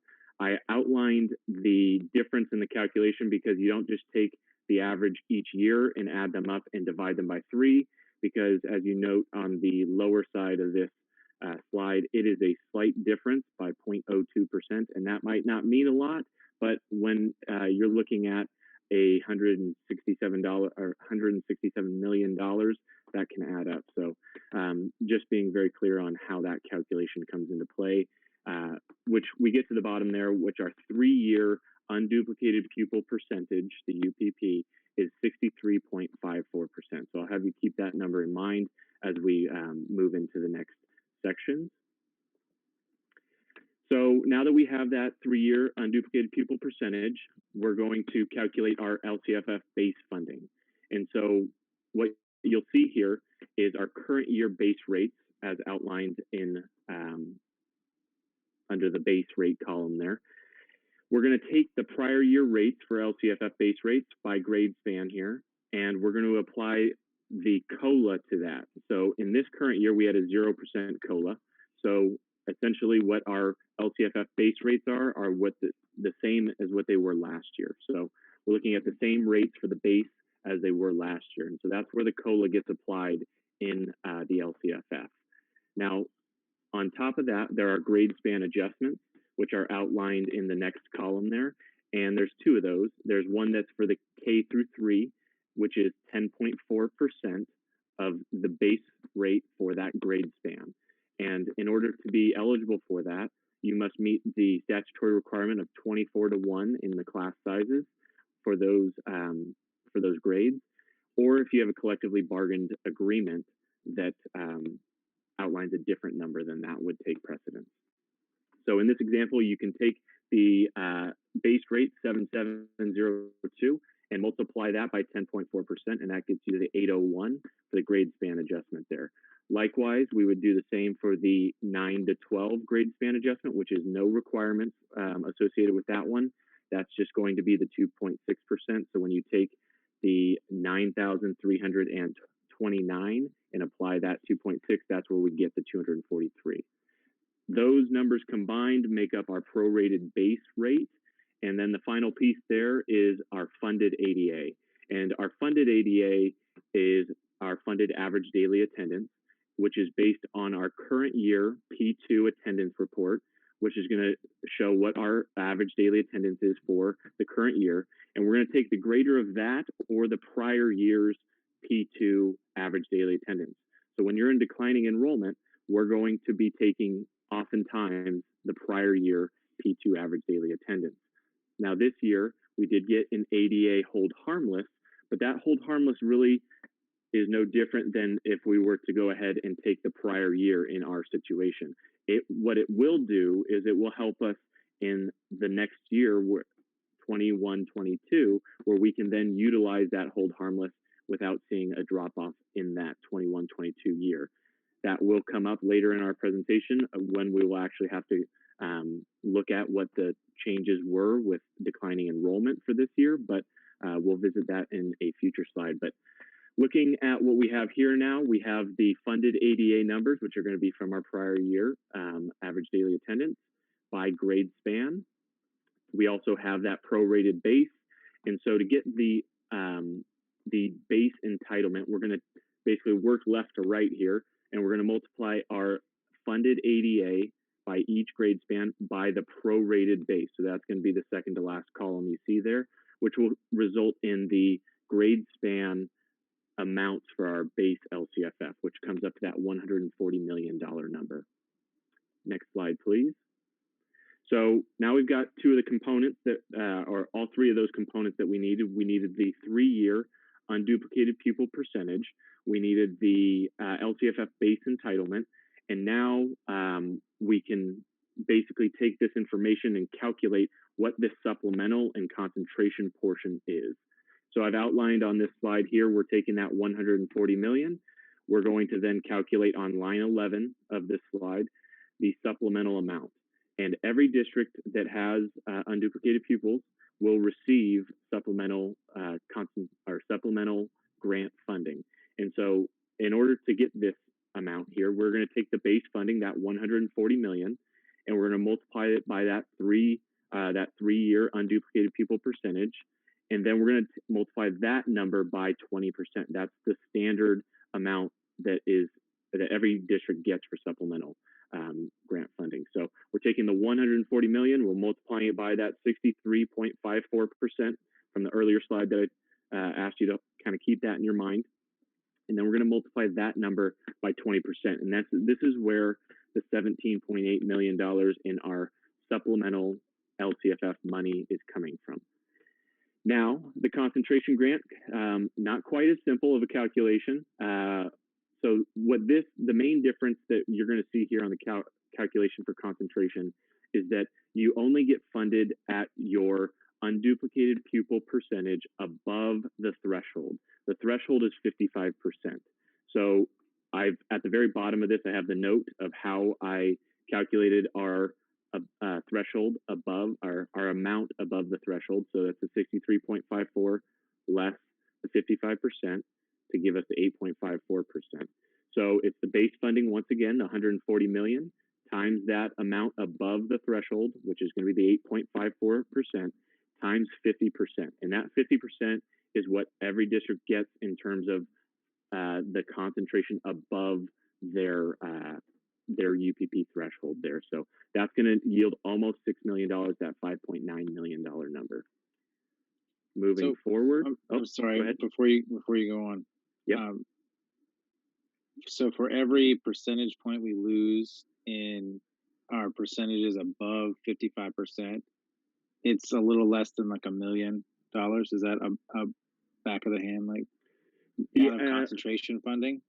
Yeah, close to that, yeah. But it's also factored on a 3-year average. So if you have 1 year that goes down a little bit and you recover in that second year, that kind of helps soften that curve. So that 3-year average helps districts when you have 1 year that might have been a rough year opposed to another year. And there are statutes that would allow for, if you do drop below, there's different things you can do just below that 55%, but that's probably very much in the weeds there. Anyhow, I'll go to the next slide there. And so what we're going to do here now is put it all together.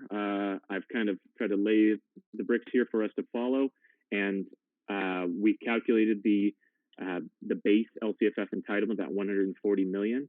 The supplemental and concentration, we went right down where we needed to get those numbers. And the final piece of this LCFF calculation for the revenue is there's a couple add-ons, a couple old programs that were around during the categorical times in 2012 and 13, and that's the Targeted Instructional Improvement Block Grant, the TIG, and the Home to School Transportation. And these rates are not applied to the COLA. So anytime we get a COLA, it is not applied to any add-on. These add-ons are just set from whatever the program was at that time from 2012-13. We get that amount as far as we know going forward. So that brings us to the total there of 167 million for our LCFF. But that's in a very probably quick, in my mind, calculation of how we get to the LCFF revenue and how the supplemental and concentration factors into that. Next slide, please. And so when looking at the trend here of each year, we've provided the cost of living adjustment, that COLA, for each of those years. And then I've also provided what our supplemental and concentration grant amounts have been over the course of time. And you'll see slight increase, a little bit of larger increase. And then in the current year, that's going to be a decrease.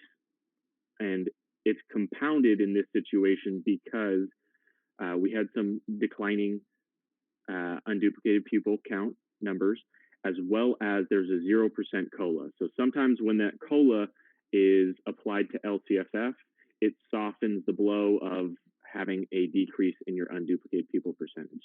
So as a result, this year we were kind of compounded with declining of our UPC, unduplicated pupil count, and our 0% COLA, so nothing was applied. So that's that's where we're looking at some of those changes, and that's where the fluctuation in the funding, as I've noted here, surrounds the student enrollment, the COLA, the cost of living adjustment there, and then also the number of those eligible free and reduced lunch application families.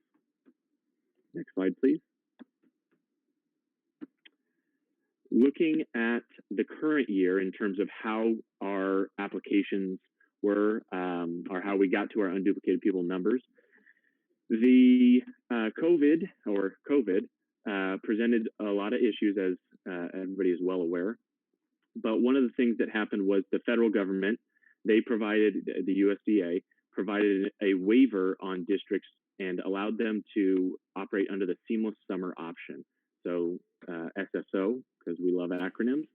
And what this basically did was it allowed us to offer free meals to all children 18 or under that were either 18 or under, or they were enrolled in our district. So there was no application or any identification required. They would just show up to our sites where we had the meals, and they would be able to receive those meals. Next slide, please. Here is where the state steps in, and under the direction of CDE, they did not want districts to solicit free and reduced meal applications, largely because there was a federal waiver, and so they didn't want districts to continue to go out and solicit this on when there was a waiver out. So what they did was they offered us a different solution, which was to try to collect the annual family information form. And they didn't release this out until about late November of 2020. And the deadline for all of these was at the end of December. So a pretty quick timeline there. And typically these forms are only completed by families at two of our schools, that's Mission and Jefferson. And that's largely because that these students these schools are community eligibility provision schools, which is a program within our nutrition department where they can collectively group schools, and if those schools have an identified student percentage of 40% or higher, then they can go ahead and categorize all those students as free meals. But that's only for the nutrition program. We would still need this annual family information form for us to mark that on our LCFF unduplicated pupil count. So it's a little bit tricky as we get into some of those programs, but one of the main things to highlight with this is that in the current year, families were receiving our free meals, regardless of whether they had filled out an application or annual family information form. They were still getting those benefits. And so as a result, there really isn't much of an incentive for families to complete any application or information form in regards to our nutrition program. So that made it very difficult, and most districts had this same issue surrounding maintaining their rates for their unduplicated pupil counts because there was no waiver on the unduplicated pupil count. There was only a waiver on the average daily attendance at ADA. So this was one of the main problems that most districts faced this year surrounding the unduplicated pupil count. So looking to the next slide, we will kind of navigate a little bit in a different direction with our Title I funding. And the reason being is that Title I funding is based on the count of students that are eligible for low income that are ages 5 to 17. And so information from those meal applications and those annual family information forms are recorded for both Title I purposes and for our LCFF purposes. So there's multiple layers to that. So looking at when this is collected is usually the same timing as when we collect our free and reduced lunch applications, which is at the end of October each year. And that goes into our Fall 1 submission that goes to the state in December. Next slide, please. And this is just a little bit of a highlight of what the two different forms look like in terms of what our nutrition department collects is the free and reduced meal program. So they collect lunch applications, but then they also collect the annual family information form. And both of these go into our numbers for our Title I, but the free and reduced meal program, those applications actually will qualify students or families for access to meals based on income levels, where the annual family information form, as mentioned before, is part of already a community eligibility provision, which is another net, and those students have already qualified for the meals. They just haven't provided the information to show that each of them could be marked as an unduplicated pupil. Next slide, please. So on this slide here, we're looking at what the eligibility scale is. So just picking a number out of a hat here for a household size of 4, we're looking at about an annual income of about $34,000. And that's what it would require for a family to qualify. And this number is updated annually, and it's usually on the CDE website as well. Moving forward. Looking at the history of our Title I funding, as kind of shown with the supplemental and concentration, I've shown what our allocation has been over the course of the last few years, some slight changes to it, and really what can cause the fluctuation here, somewhat similar to supplemental and concentration, where student enrollment and the number of free and reduced eligible applications, but then also the federal budget allocation. So at the federal level, if they decide they want to cut their allocation for Title I, that's going to have a domino effect down to each school site. And so there's a smaller pie for everybody to pick from there. Moving forward. So looking at next steps, we've kind of talked about what the meal application process has looked like in this current COVID year. What might it look like in next year? So looking at the seamless summer option, it has been extended through the end of next school year as well. So that's through 21-22.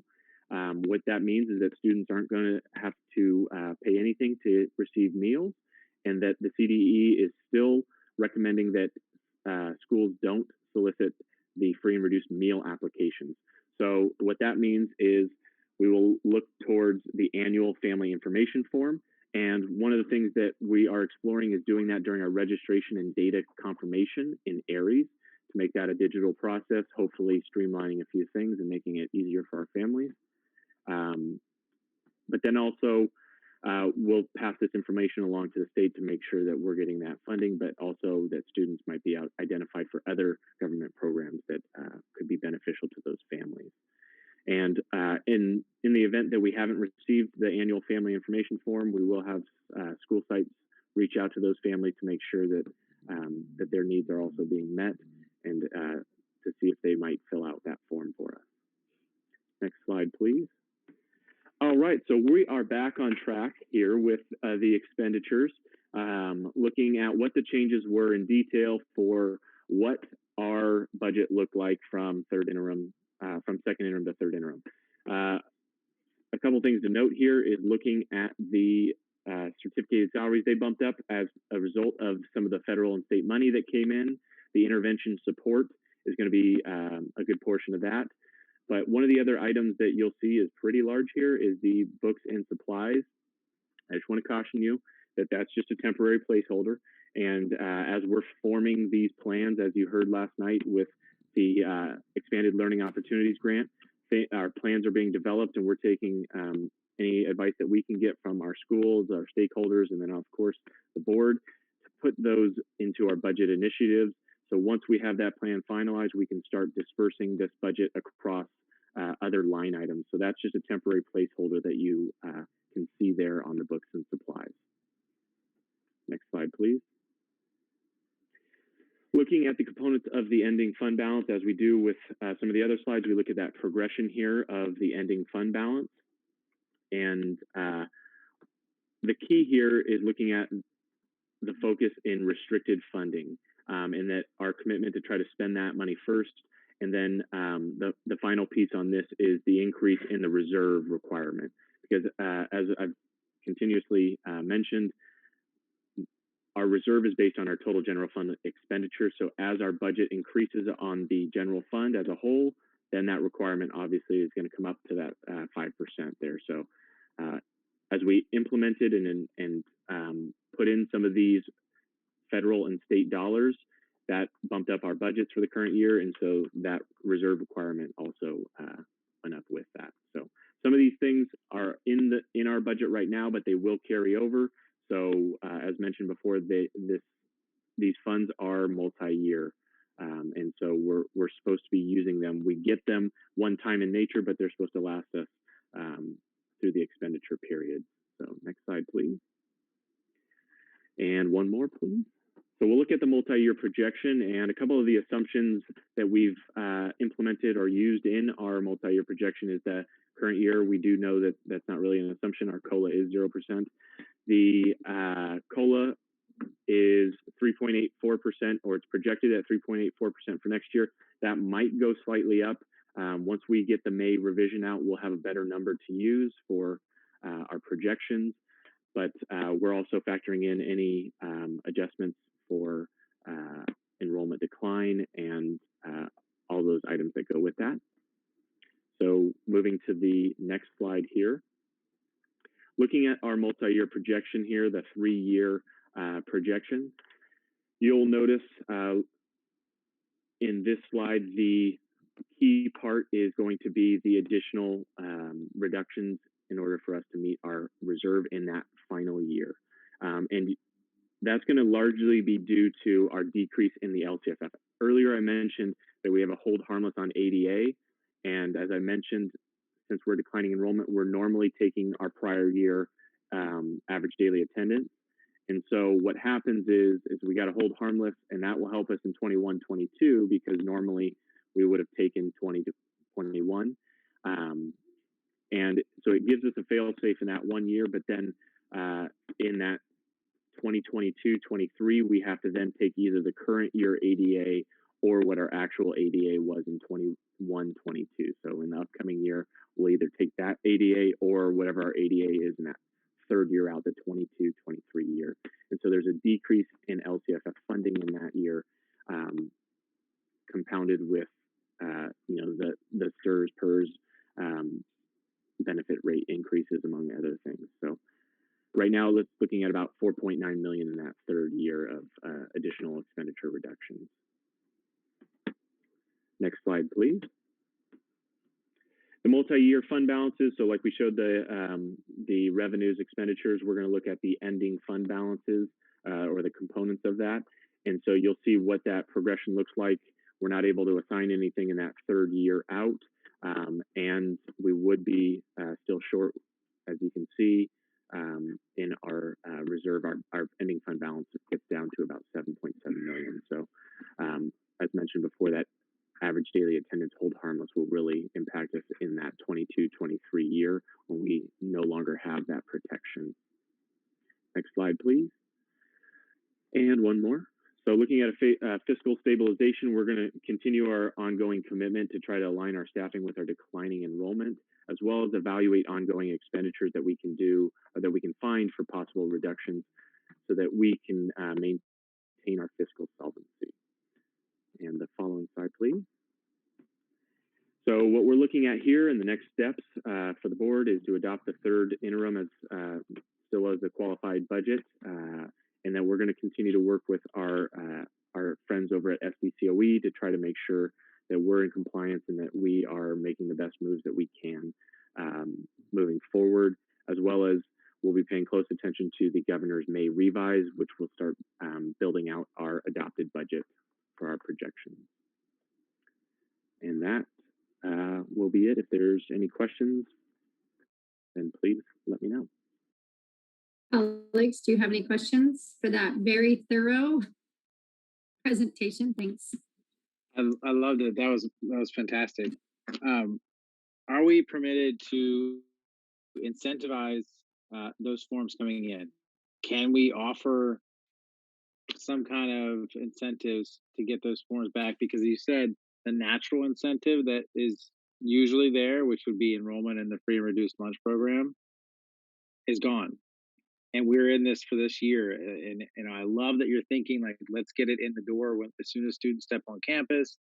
But are there other ways that we can pull in those students? Because how much is it for, I mean, in this year's cycle, for every student that we would have identified as our unduplicated pupil, it's thousands of dollars, correct? That would be impacting the budget? Yes, it would be part of that 3-year average, basically, but yes, it could impact thousands, yes. And so the other piece is it's going to be so incredibly important for us to capture students next year, because if that number is even lower, then we're going to be forced to go with this year's number. And so next year becomes a very high stakes game as far as capturing and retaining students in our district. I think we have to put everything we can into reaching out to those kinder parents that are looking around right now. I think we need to be getting them views of what the classrooms look like. I think we have to build out that network. I know I know we're really tired, but it's gonna crush us if we have bad numbers next year. From everything that Timothy just presented, it's devastating to the future of the district. So investment in getting these kids in the door next year, getting families to see all the amazing things that our principals and our teachers are doing is critical, is everything. So I just really want us to think about that as the next couple months go along, investing a lot in this fall and capturing and pulling in community members that might be thinking about other districts and making sure those counts of unduplicated pupils. And also something I brought up before, our homeless and foster youth are undercounted compared to some of our other districts around.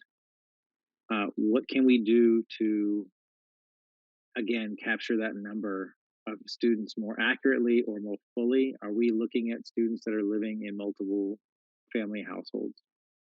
And how are we capturing that? Mr. Joyce, we continue in student services. Thank you, Mr. Golden. I know that you rely on student services and ESS to find students and enroll them. We are looking at ways that we can better capture and identify our families who may be experiencing homelessness and also temporary doubling up. So we have some ideas. Dr. Sparks is working with our team, with our administrative team at the sites. What we also know from past practice is that about 2 years ago, we made a very concerted effort to address and identify all students who hadn't turned in the free and reduced lunch application. And so what we did, it was a collaborative effort, and each principal reached out, teachers reached out, said, hey, we want to make sure you have this opportunity. And I'll tell you, as a former site leader, former principal, the biggest thing is when a teacher says, hey, you know what, this is important, when a principal says, hey, this is important. And through actual or virtual work, our principals are doing morning messages, which are very well received. We have s'mores newsletters. So we believe that through these types of communicating to families, the importance of filling out that form and what that means to us through both the money and the resources we can provide with the money, oftentimes families are very receptive. So families, I've often talked to them about the fact that, a bake sale or other fundraiser may raise 10, maybe your family helps with, purchasing $50 versus something. But if you explain that filling out this form will result in hundreds of dollars for your child's school, families are very motivated. So we know that personal touch is essential, and we're definitely working in partnership across our district, and our principals are very aware of that. I think in part of that, though, sorry, Eric, I didn't want to cut you off, but No, you're probably going to say the same thing. we need to remember, though, that in filling those forms out, there's a lot of confusion that goes with filling those forms out. Because I know when I would help with registration and things, you would sit with each parent to do the registration forms, especially in kinder, and now with TK being what it is and growing those programs, we need to make sure that we're actually connecting and getting them to fill out those forms, because so many of them just bypass it because it's something I'll fill out later, and we never get them and we miss them. And we did that for a couple of times already, and it's huge. It affects us in a big way. So I agree with you, and what we're trying to do is make that a streamlined effort, as Mr. Golden said, and make it a really simple process within Aries that is either a forced pop-up or it requires the parent to at least acknowledge that they've seen it. And then we can come back on the back end when we see that parents may have gone past it and not filled it out, then we can follow up. But I agree with you. Mrs. Alvarez, especially for families with multiple kids. Sometimes it is just another form to fill out. And so we're really trying to streamline it and make it as simple as possible moving into the next year with the data confirmation process. Right, we already had that where it was a pop-up because when I did the registration, it was already part of a pop-up and they had to acknowledge it, but they still didn't do it or they didn't understand it, so they just pushed it aside and they never did it.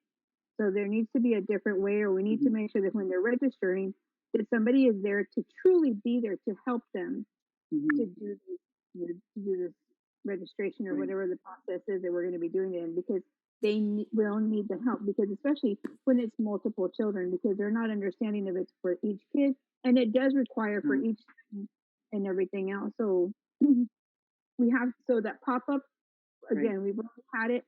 It didn't work, obviously, because we didn't capture the numbers the way that we needed to. Right, I believe you're correct. And I believe the pop-up just took you to a website, and what we're trying to do is actually embed it into Aries. But you're right, and I do think that even though there's some schools that are aware of what the annual family income form, there's different names for it. Sometimes the name alone would turn people off to filling it out. And so our goal is to really make sure that our school community advisors, our principals, our teachers understand the importance and relevance of the form this year and do exactly what you've just articulated to make sure that it gets filled out. But I agree.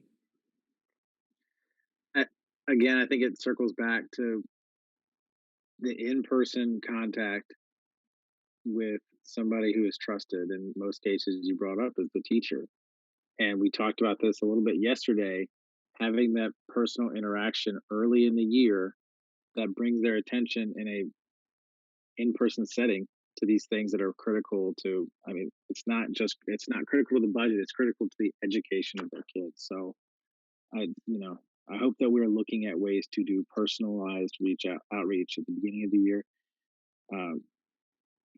hand in hand, like right there. That's what having it in our website isn't enough for so many of our families.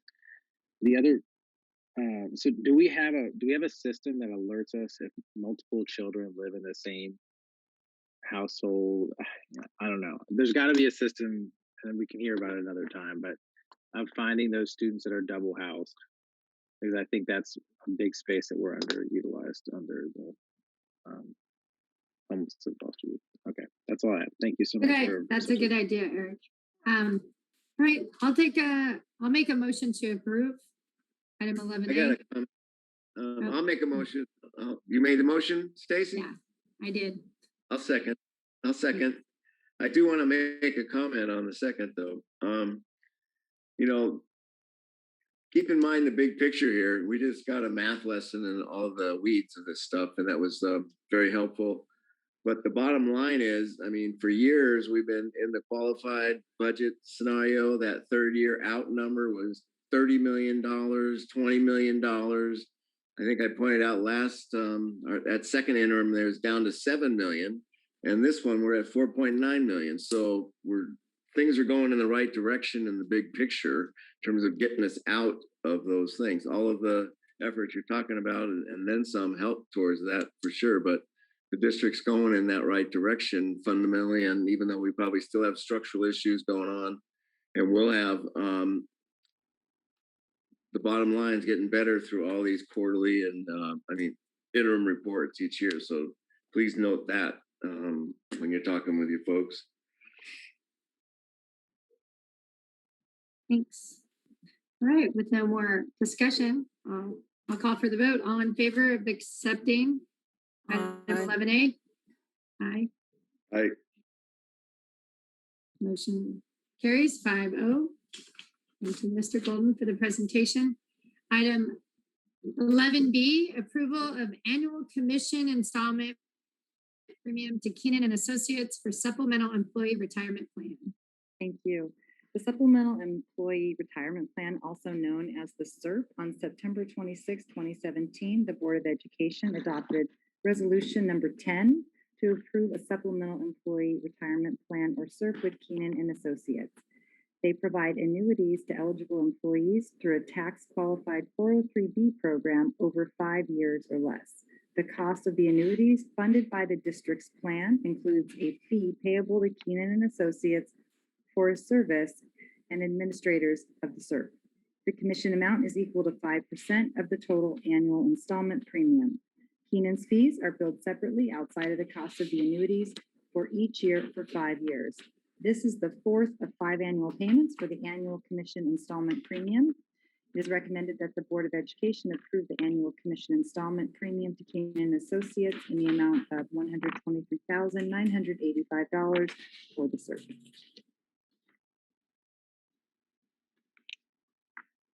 I'll make a motion to approve.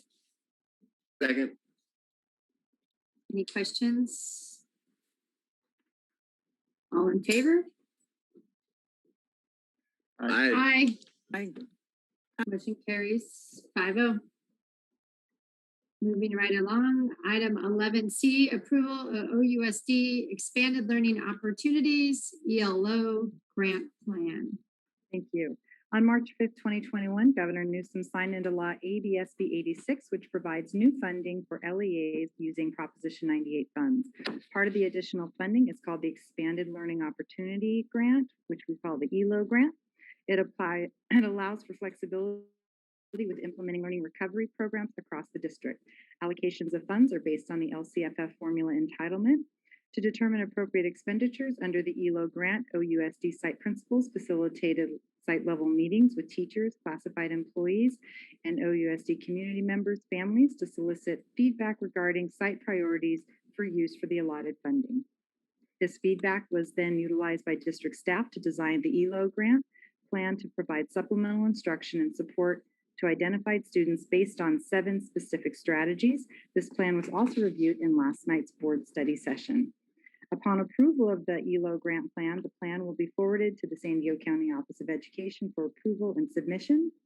OUSD anticipates receiving funding during May 2021 and August 2021 for a total allotment of $11,726,763.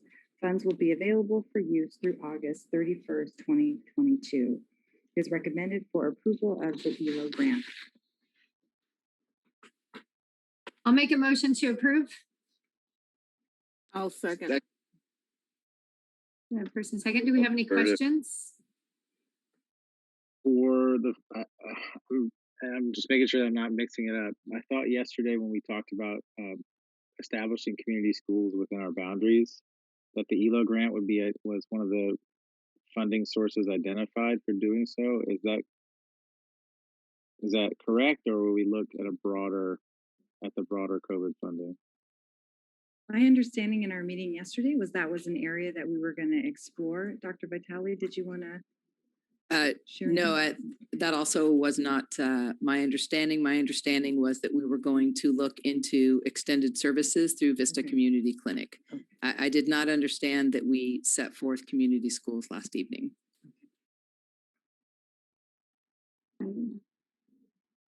Well, I'll bring it forward in a later board meeting then, if that's what everybody else understood.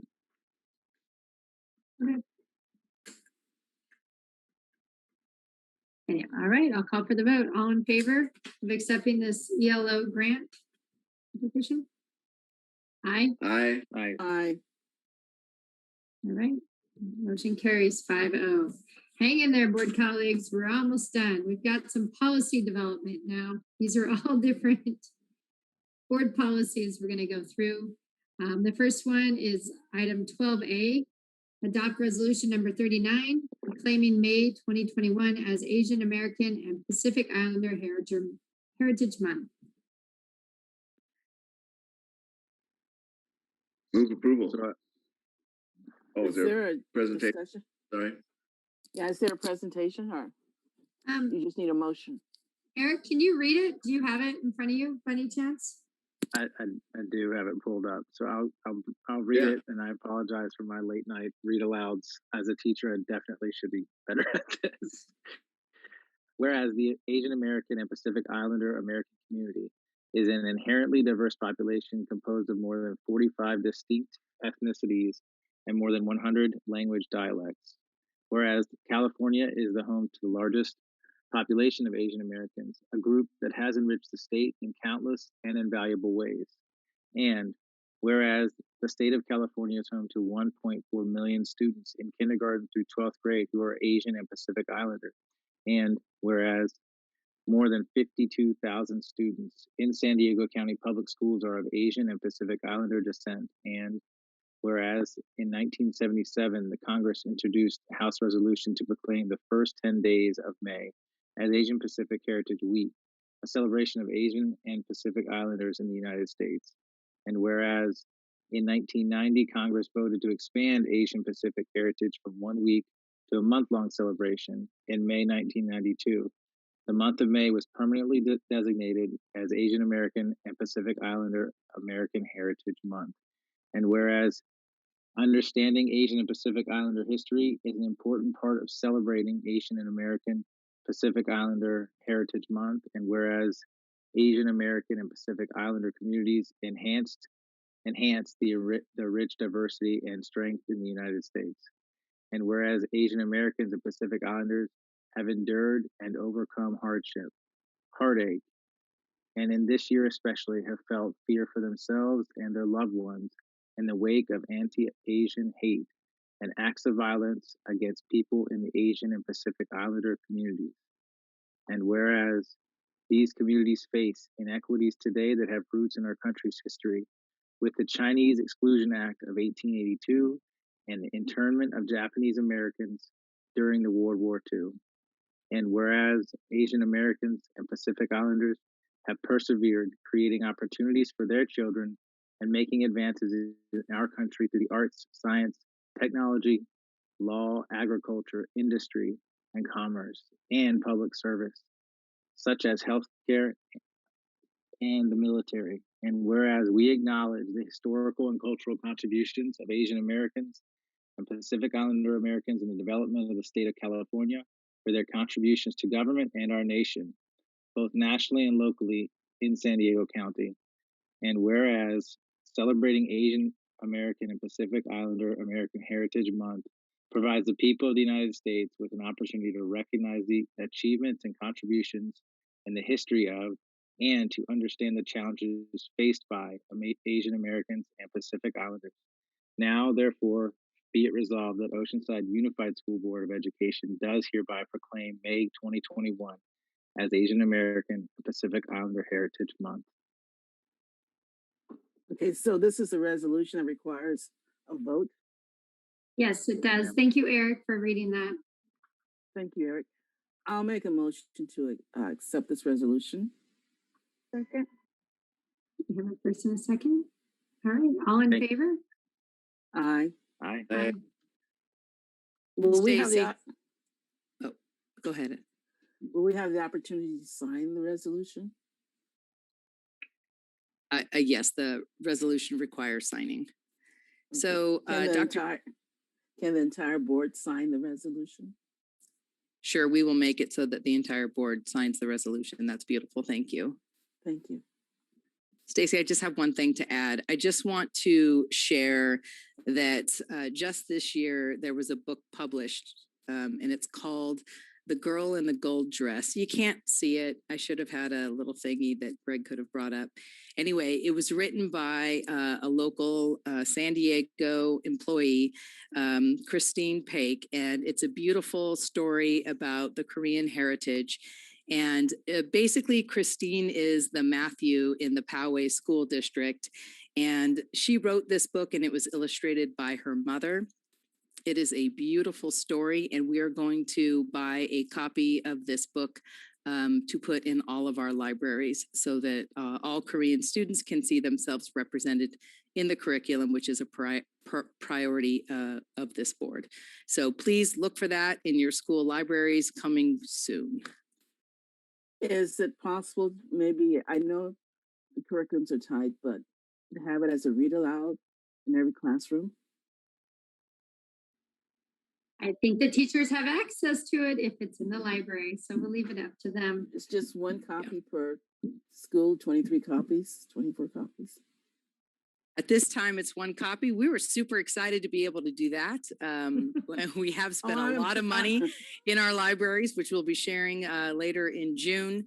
But of course, if teachers choose to do that, they could do that.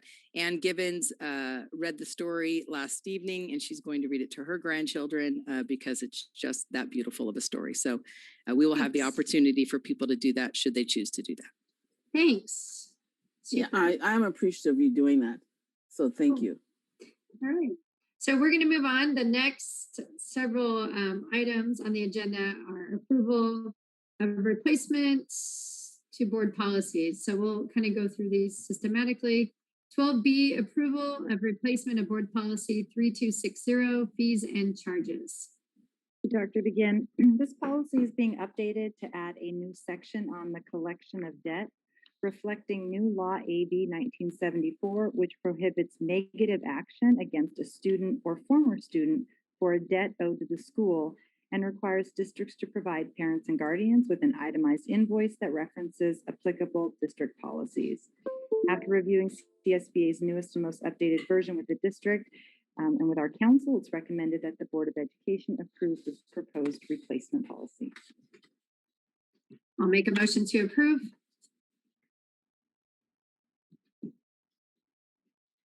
Can you explain that? I know that when I was in high school, I paid for a lot of students for their missing, lost books, the school materials, just so they could walk across the stage. Are we saying we're just going to forgive the debt? But basically we can't withhold grades, we can't withhold opportunities from kids, we can't withhold educational experience. There's very specific guidelines now as to what we can charge students for. And we also have to take into account the student's socioeconomic background, but it's very specific now. It's a much longer policy. It was I think it was a one-pager before, and now it goes into much more detail about what we can and cannot charge for. So you're correct, Ms. Evans. All right, I made a first. Do I have a second? I'll second it. All right, I have a first and a second. All in favor of approving item 12B? Aye. Aye. Motion carries 5-0. I'm just keeping you guys on track. Sorry. Doing a great job. Item 12C, approval of replacement of board policy 3280, sale or lease of district-owned real property. Thank you. This policy is especially relevant to Oceanside right now because we do have so many properties that we are selling. What the great news is that we've been operating under the new policy because we consult legal and they give us direction. And so we have been following the law. So we had a great question come forward is really, how is this different? What are the ramifications for our current actions? And there aren't any because we are following this law. So I'll just give you the highlights on what this policy changes for us. It's being updated to reflect the new law SB 820, which adds an exception to the requirements that boards appoint an advisory committee. We call that our 711 committee for the sale or lease of the district-owned property if the property has not been operated as an early childhood education facility for an elementary or secondary instruction. This update also reflects new law SB 98, which authorizes until July 2024 the proceeds from the sale or lease of property purchased entirely with local funds to be used for any one-time general fund purpose if certain conditions are met, and that's outlined in the policy what those conditions are. The policy also adds information regarding the authorization for boards to meet in closed session with real property negotiators. In addition, the policy includes the requirement to notify the Office of Public School Construction within 90 days if the district sells property that utilized funds received from a state school facilities program within the previous 10 years. When these proceeds are not used for specified purposes, the policy outlines the conditions when the State Allocation Board, also known as the SAB, may require the funds to be returned. Lastly, the policy also includes material regarding updates to the Surplus Lands Act. After reviewing CSBA's newest and most updated version with the District Council, it's recommended that the Board of Education approve the proposed replacement. Thank you for that explanation. I'll make a motion to approve. All right, I got a first, I got a second from Mike. Any questions? All right, all in favor? Aye. Aye. All right, thank you. Moving on. That passed 5-0. Next one, 12D, approval of replacement of board policies. Here we go. 4112.42, 4212.42, 4312.42 on drug and alcohol testing for school bus drivers. For board consideration, this is CSBA's new policy on prohibiting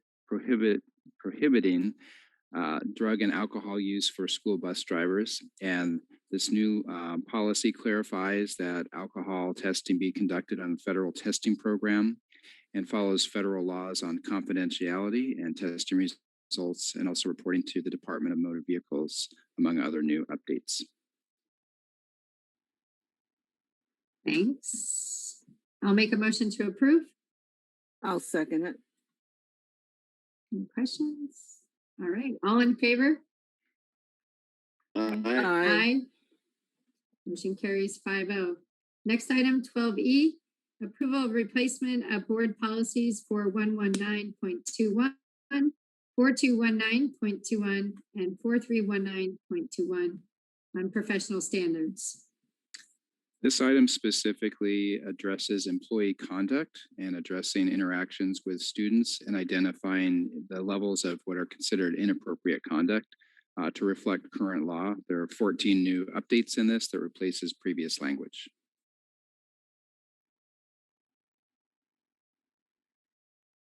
I'll make a motion to approve.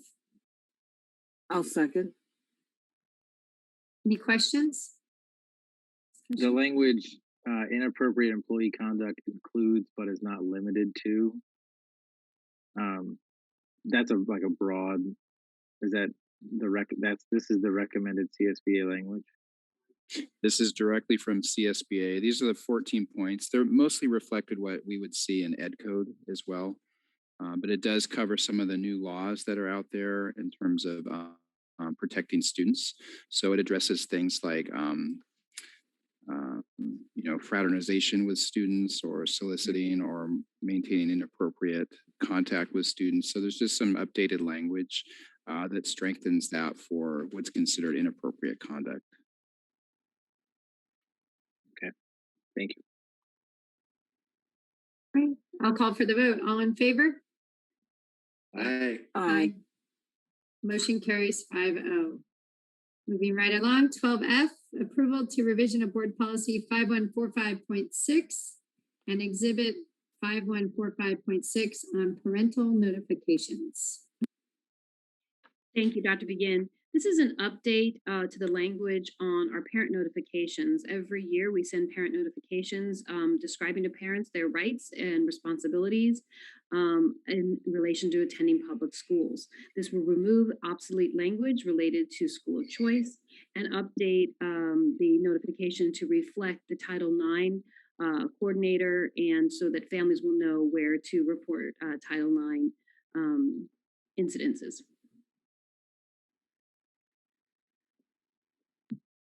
I'll make a motion to approve. I'll second it. Thanks. Any questions? All right, all in favor? Aye.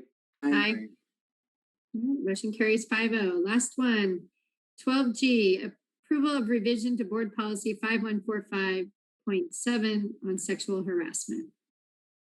Yes, board, this revision to the board policy will update it to reflect current language around sexual harassment, including updating students, providing posters, and identifying Title IX coordinators for reporting of sexual harassment by students and or staff.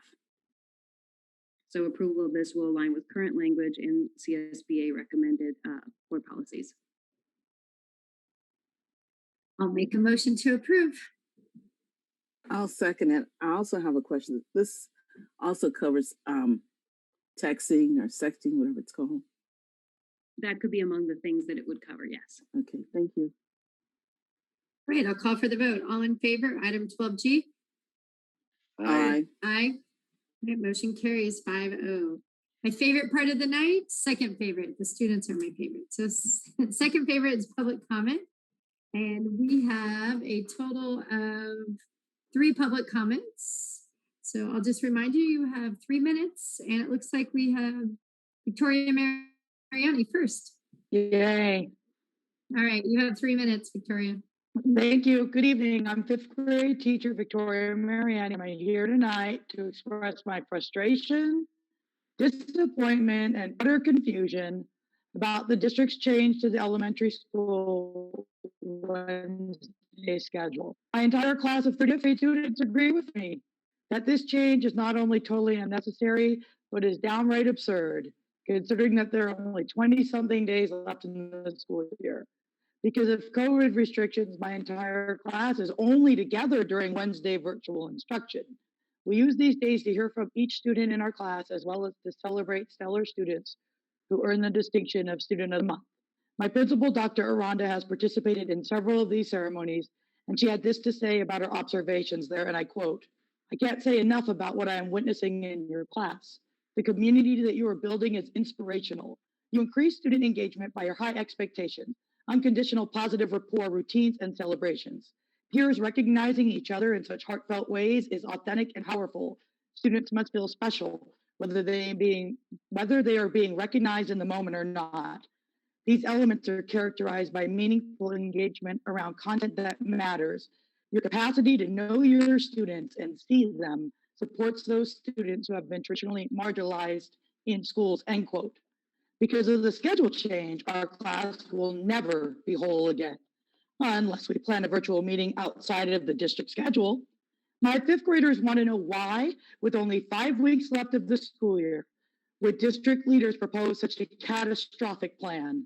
The day after the schedule change was shared with OUSD families, 3 of my students, all from English fluent homes, came to school confused about the schedule change based on the communication their families received from the district.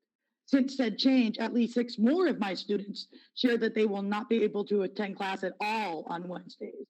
Why did district leaders propose such a silly plan where students would schlep to school for only 100 minutes of instruction after being totally virtual on Wednesdays for the entire school year?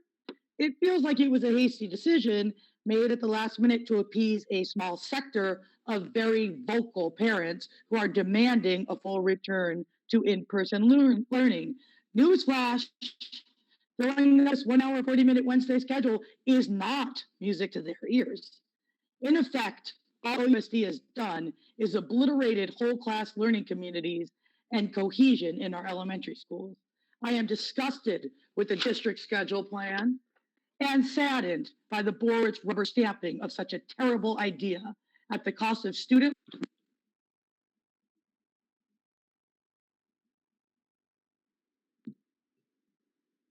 Uh-oh, we lost you, Victoria.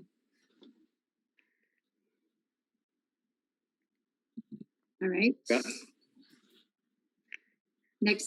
next speaker is Desiree. Hi, Desiree. You have 3 minutes. Okay. And I'm sorry, I should have spoken on this earlier, but I apparently pushed the wrong category. So hello, OUSD board members and Superintendent Vitale.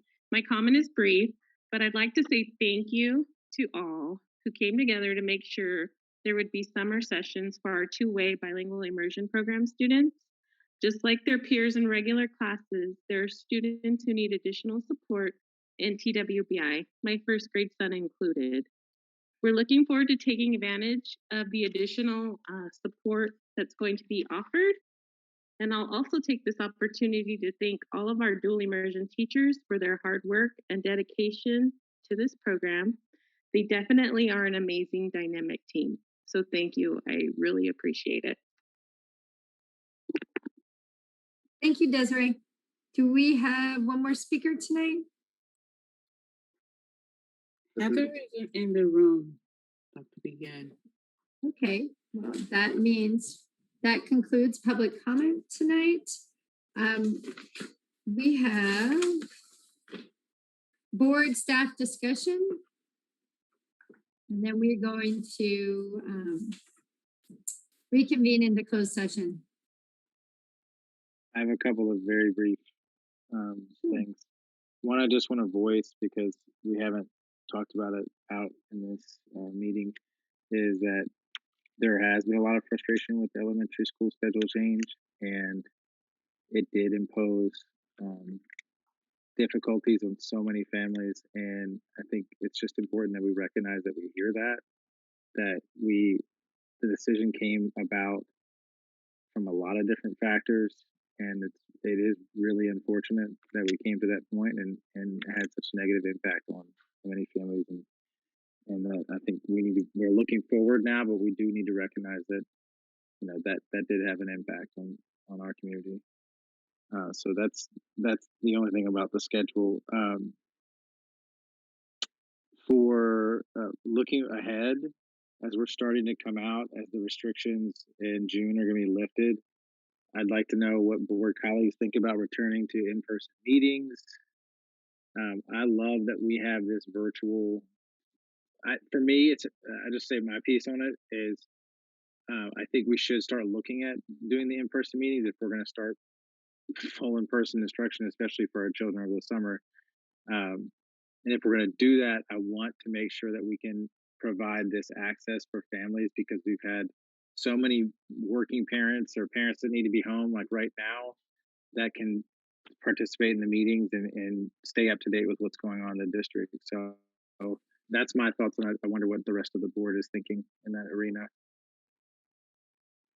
I agree. I think for accessibility for our families, to be able to hear our conversations and stay in touch, it is more accessible. I think Dr. Vitale's having Mr. Moon look at options for us to be able to do in-person and live streaming. Am I correct, Dr. Vitale? Yes, we are looking into that. We are going to be obtaining a quote for the equipment that we need. It's not going to happen quickly. And so because we do need to mount the equipment, and we would most likely, we'd have to make a decision if we mount it in our boardroom here or at Chavez, where we've held board meetings. And the logic we're thinking is that it would be here because people would have the opportunity to, not engage in the meeting, but watch the meeting, to view the meeting. Until then, we could try to resume in person and use this medium, not for public comment, but for streaming. But it would be, you would have to mute and unmute when you speak. We'd have to figure out how to do public comment, which we could figure out. So that's just some of the complications. I do believe that the governor will lift the leniencies that he provided for us to hold completely remote meetings. So it's going to happen. I don't know if the magic date will remain June 15th. That seems to be the date that he is citing for the Beyond the Blueprint work. It's a very long answer to a short question. You have late teacher reading and I have late superintendent rambling. So did I answer your question though, Stacy? I didn't mean to go in circles if I did. Oh, I think we need to look at how we're going to move forward after summer, but I'd like to keep the Zoom formats, however we do the live streaming piece of it. But this seems to be working for now, but thanks for bringing that up, Eric. We definitely will have to have some conversations about it. Yeah. So before we look into installing the equipment, KOCT may also be another option that could come out and stream. They have done so much. That'd be great. I mean, they were at the track meet. They were doing all kinds of awesome things. So it's not gonna be free, but it may be our bridge program between the two. Yeah, good idea, and that's okay because the equipment won't be free either. So we will definitely, reach out to KOCT. That's a beautiful idea. Thank you. We'll do that. Here's a radical idea. We can meet at council chambers. Equipment's there. We could ask. You want to reach out and ask, Mike, or you want me to? I'll ask. I believe we've asked before, and we were told they have a lot of activities in that area, but I will reach out again. That's not a problem. Doesn't hurt to ask. Yeah, okay. What about Oceanside High School? We have students that have at Oceanside High School, exactly like Ms. Evans was saying, that we have students that are in the CTE program that are doing these types of things that maybe we utilize, and they have equipment that's amazing, some of them already, on their own, that maybe we just grow that There because is a again, there is a what- full studio, yeah.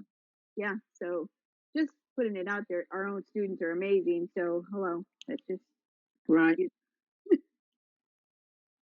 The other thing I'd like to, right, go ahead. It would Go be ahead, Mike, sorry. phenomenal if we did use Oceanside. All right. So on that, do we have any more board discussion? Or- Yes.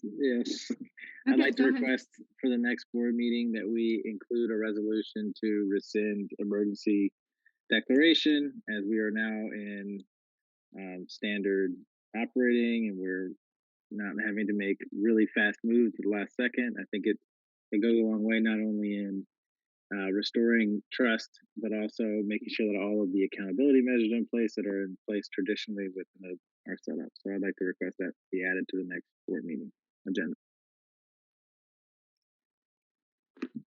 It's not a problem. We can put that on consent. Thank you. I'm not in favor of that necessarily. So, but I don't know what the governor's going to do June 15th. So how about this? I believe that the governor will be making an announcement either this week or next. So Eric, if we can just amend that to a meeting in June, I think we'll be fully prepared to do that June 28th. But if we're able to I'm sorry, I'm looking at the wrong calendar, June 22nd. But if we're able to, June 8th. But how about we agree on a meeting in June? Sounds perfect. I think that'll be timely with the governor moving beyond the blueprint. Yeah, I Mike? hope so. I Is that hope amenable, so. Mike? Yeah, I'm in agreement with Mike. You know, the fact that LA is in the yellow zone, and I've been to LA, and I cannot believe that we're still in our zone, and LA is ahead of us. All right. Well, let's So I save can- this debate for when we meet in June. Definitely. Thank you. All right. So anybody else have any thoughts they want to bring up before I reconvene us into closed session? Thanks, everyone. One thing real quick. I know I couldn't get my mic to work earlier. I want to look at that community school model a little bit more and let's talk about it some more. I know we gave some conversation about it and to talk about it to see what it looks like and what it'll look like. So if we can bring that back at some point to be able to discuss it some more, I would like to. yeah, I know nothing about it. Its fundamental structure, but how it fits in our place at all, and I know you raised it in context yesterday, Eric, in terms of some grant funding scenarios, but I need a full-on discussion about that if staff is even considering bringing something forward like that. So I need time with that to understand what it is and understand options to it and alternatives to deliver the same kinds of services to our families. Yeah, there's several models. And I couldn't comment it can on be that controversial. yesterday. Yeah, and expensive. All right. So Julie's got direction. Is there anything else you guys want to add to her plate? This is fun. Appreciate it. We really can't really do this. You can't really do this to her at the end of the meeting. I'm not loading anything on there. I just Like dog was style. commenting. It's okay. Just offering a comment to Raquel's comments and Eric's on the community school thing. So as long as you let me work out the timing so that I can space that out for staff to do the appropriate investigation to bring back the information that would give you a robust look at what that means, staffing wise, monetarily, structurally, just all of the things. So I can't bring that back to you in June, but if you just give me a minute to think, more than a minute, I can think about the time frame for staff. Sounds good. Okay? Yeah. Did you say tomorrow, Raquel? I did a minute and a half. A minute and a half. All right. Now we're getting punchy. I So want to put it in your space, just put it out Can there. I make a It's motion there. to adjourn? yeah, I'm adjourning us to closed session.